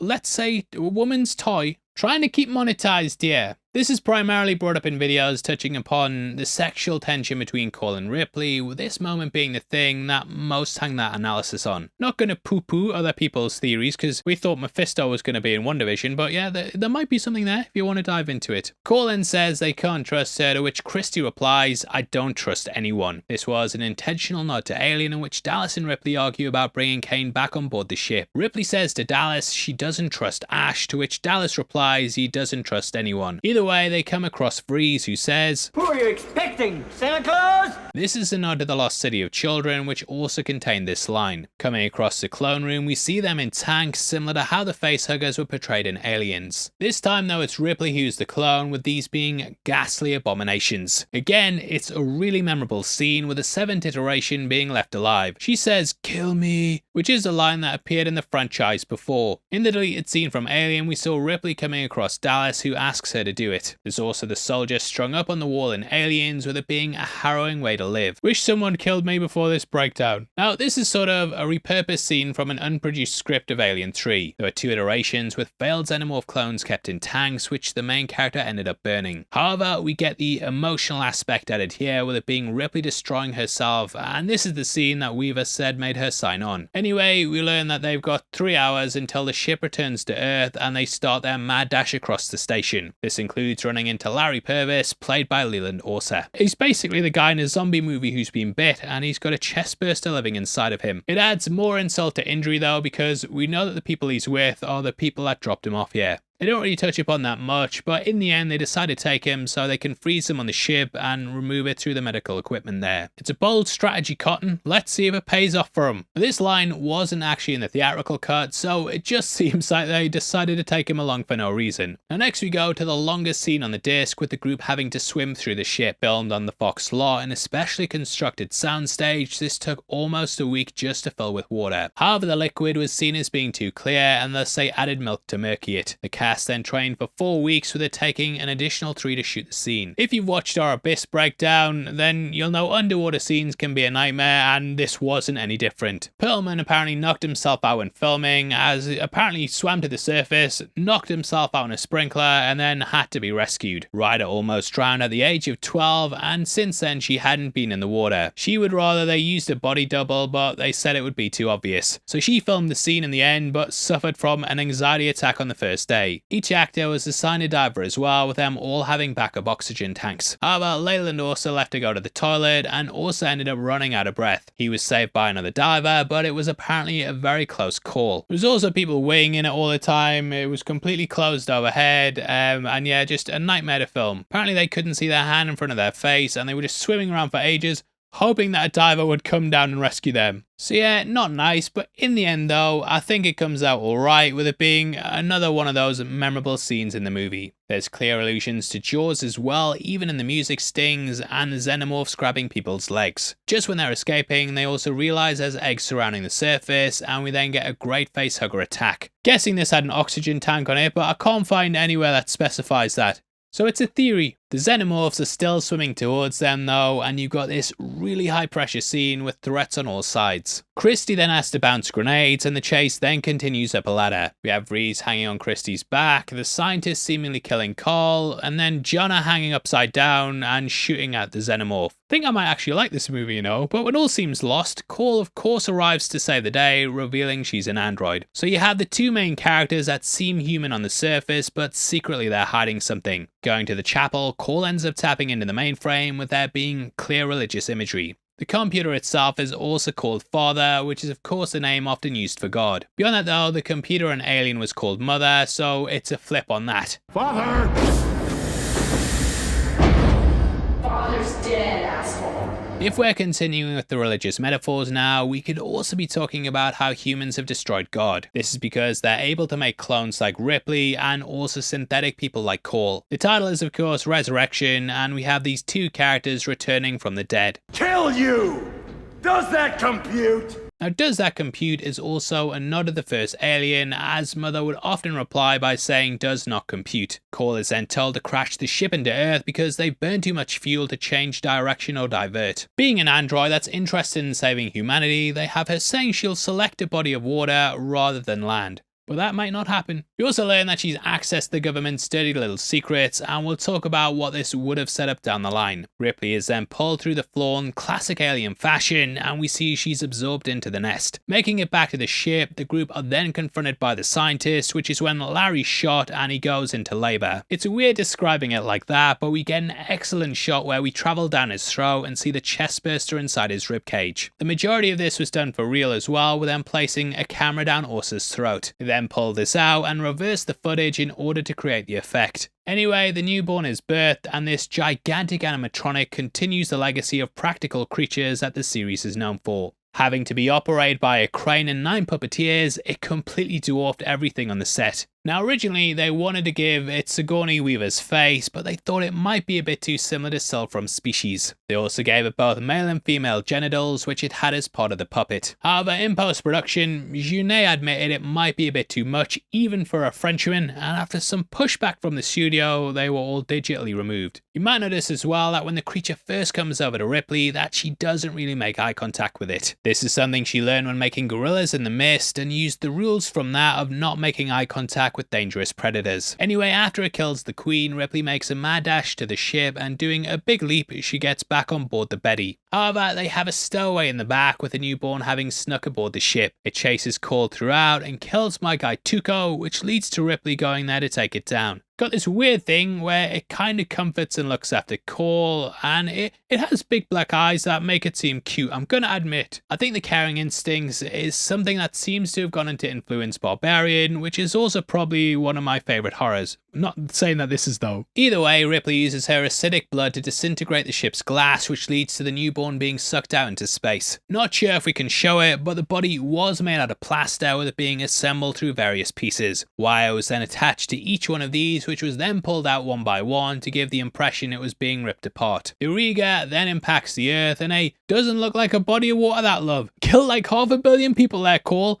Bad call. Anyway, the group land on the planet, with Ripley and Cole teasing a future sequel that we now know we're never gonna get. Weaver was signed on to return as writer, and they actually had some interest from notable names. Both Ridley Scott and James Cameron were attached at various points, but the studio ended up going in a different direction. They instead put focus on Alien vs Predator, and Alien 5 ended up being mothballed. Now, as for what happened after this, we have the book Original Sin. This continues the story of the crew of the Betty, with Ripley once more running into the Xenomorphs. Alongside Cole, Ripley was gonna access a data core on a station, and the pair would blast their way out after being spotted by guards. While this was going on, they were noticed by a reporter named Sigourney, who recognized Ripley. Stowing away on their ship, she wanted to get the story of the Millennium and uncover the truth behind the government's cover-ups. Now, across the galaxy, a facehugger egg was discovered on a botanical colony called Domes Epsilon. We discover that after the events of this movie, that a shadowy government group known as Loki had very nefarious plans. They'd been communicating with an alien species known as the Malakak, who were the space engineers before they were called the Space Engineers. This, of course, released before Prometheus, so we didn't know who that corpse at the start of Alien belonged to. The film was gonna explore it though, and give us that entire backstory. They had a deal where they gave humans technology in exchange for the xenomorphs that humanity made. The Betty were disrupting these operations, and yeah, it gets a bit fan-fiction-y. Reaching the domes, they discover that the aliens are running wild, and you can pretty much figure out how it goes from there. Assembling a team of survivors, they do the usual where another character is revealed to be a synthetic who's secretly working for Loki. In the end, they escape the station and then detonate it from space. It's sort of how most of these movies tend to end, but we'd actually get more of a dangling carrot for next time. The Malakak would be furious their operations had been disrupted, and they'd be out for revenge in Alien 6.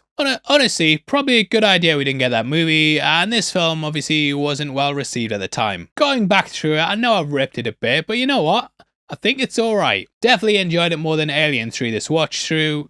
Don't kill me. Please just go back and watch it, and then if you still hate it, I'll completely understand. But alas, Whedon himself has been very harsh in it, with him deeming the movie as unwatchable. In 2005 he said, "It wasn't a question of doing everything differently, although they changed the ending. It was mostly a matter of doing everything wrong. They said the lines, but they said them all wrong, and they cast it wrong, and they designed it wrong, and they scored it wrong. They did everything wrong they could possibly do." That's actually a fascinating lesson in filmmaking, because everything they did reflects back to the script or looks like something from it, and people assume that if I hated it, then they changed the script. But it wasn't so much they changed it, they executed it in such a ghastly fashion, they rendered it unwatchable. Sigourney has said he's proud of the film though, but that he just didn't like the studio system and has since disowned ever working in Hollywood again. He also fired back at Whedon in 2022 and said, "He's very good at making films for American geeks, something for morons, because he's very good at making Marvel films. I hate this kind of movie. It's so silly, so stupid. But didn't you make Alien Resurrection, mate?" Whedon has since been pretty much blacklisted in Hollywood though, with several people coming forth about his unprofessional behaviour both on and off set. The movie was also the first Alien film to not be nominated for an Oscar, and its legacy is still thought of as being the movie that kinda ruined the franchise. But yeah, I thought it was okay, and definitely not as bad as I remember. I hope this breakdown has helped you gain more of an appreciation for it though, and obviously let me know all your thoughts below. If you've enjoyed it as well, please drop a like, and if you want to support the channel as a member of the Spoiler Society, then please click the join button. You'll get early access to videos like this, and it goes a massive way towards helping us out. Now if you want something else to watch, we've got a breakdown on screen of one of our other classic movie breakdowns. I think it's The Matrix. That was the last one I did, which was about 2 months ago, but it's on screen right now, so head over there after this. With out of the way, I've been your host Paul, you've been the best, and I'll see you next time. Bye bye.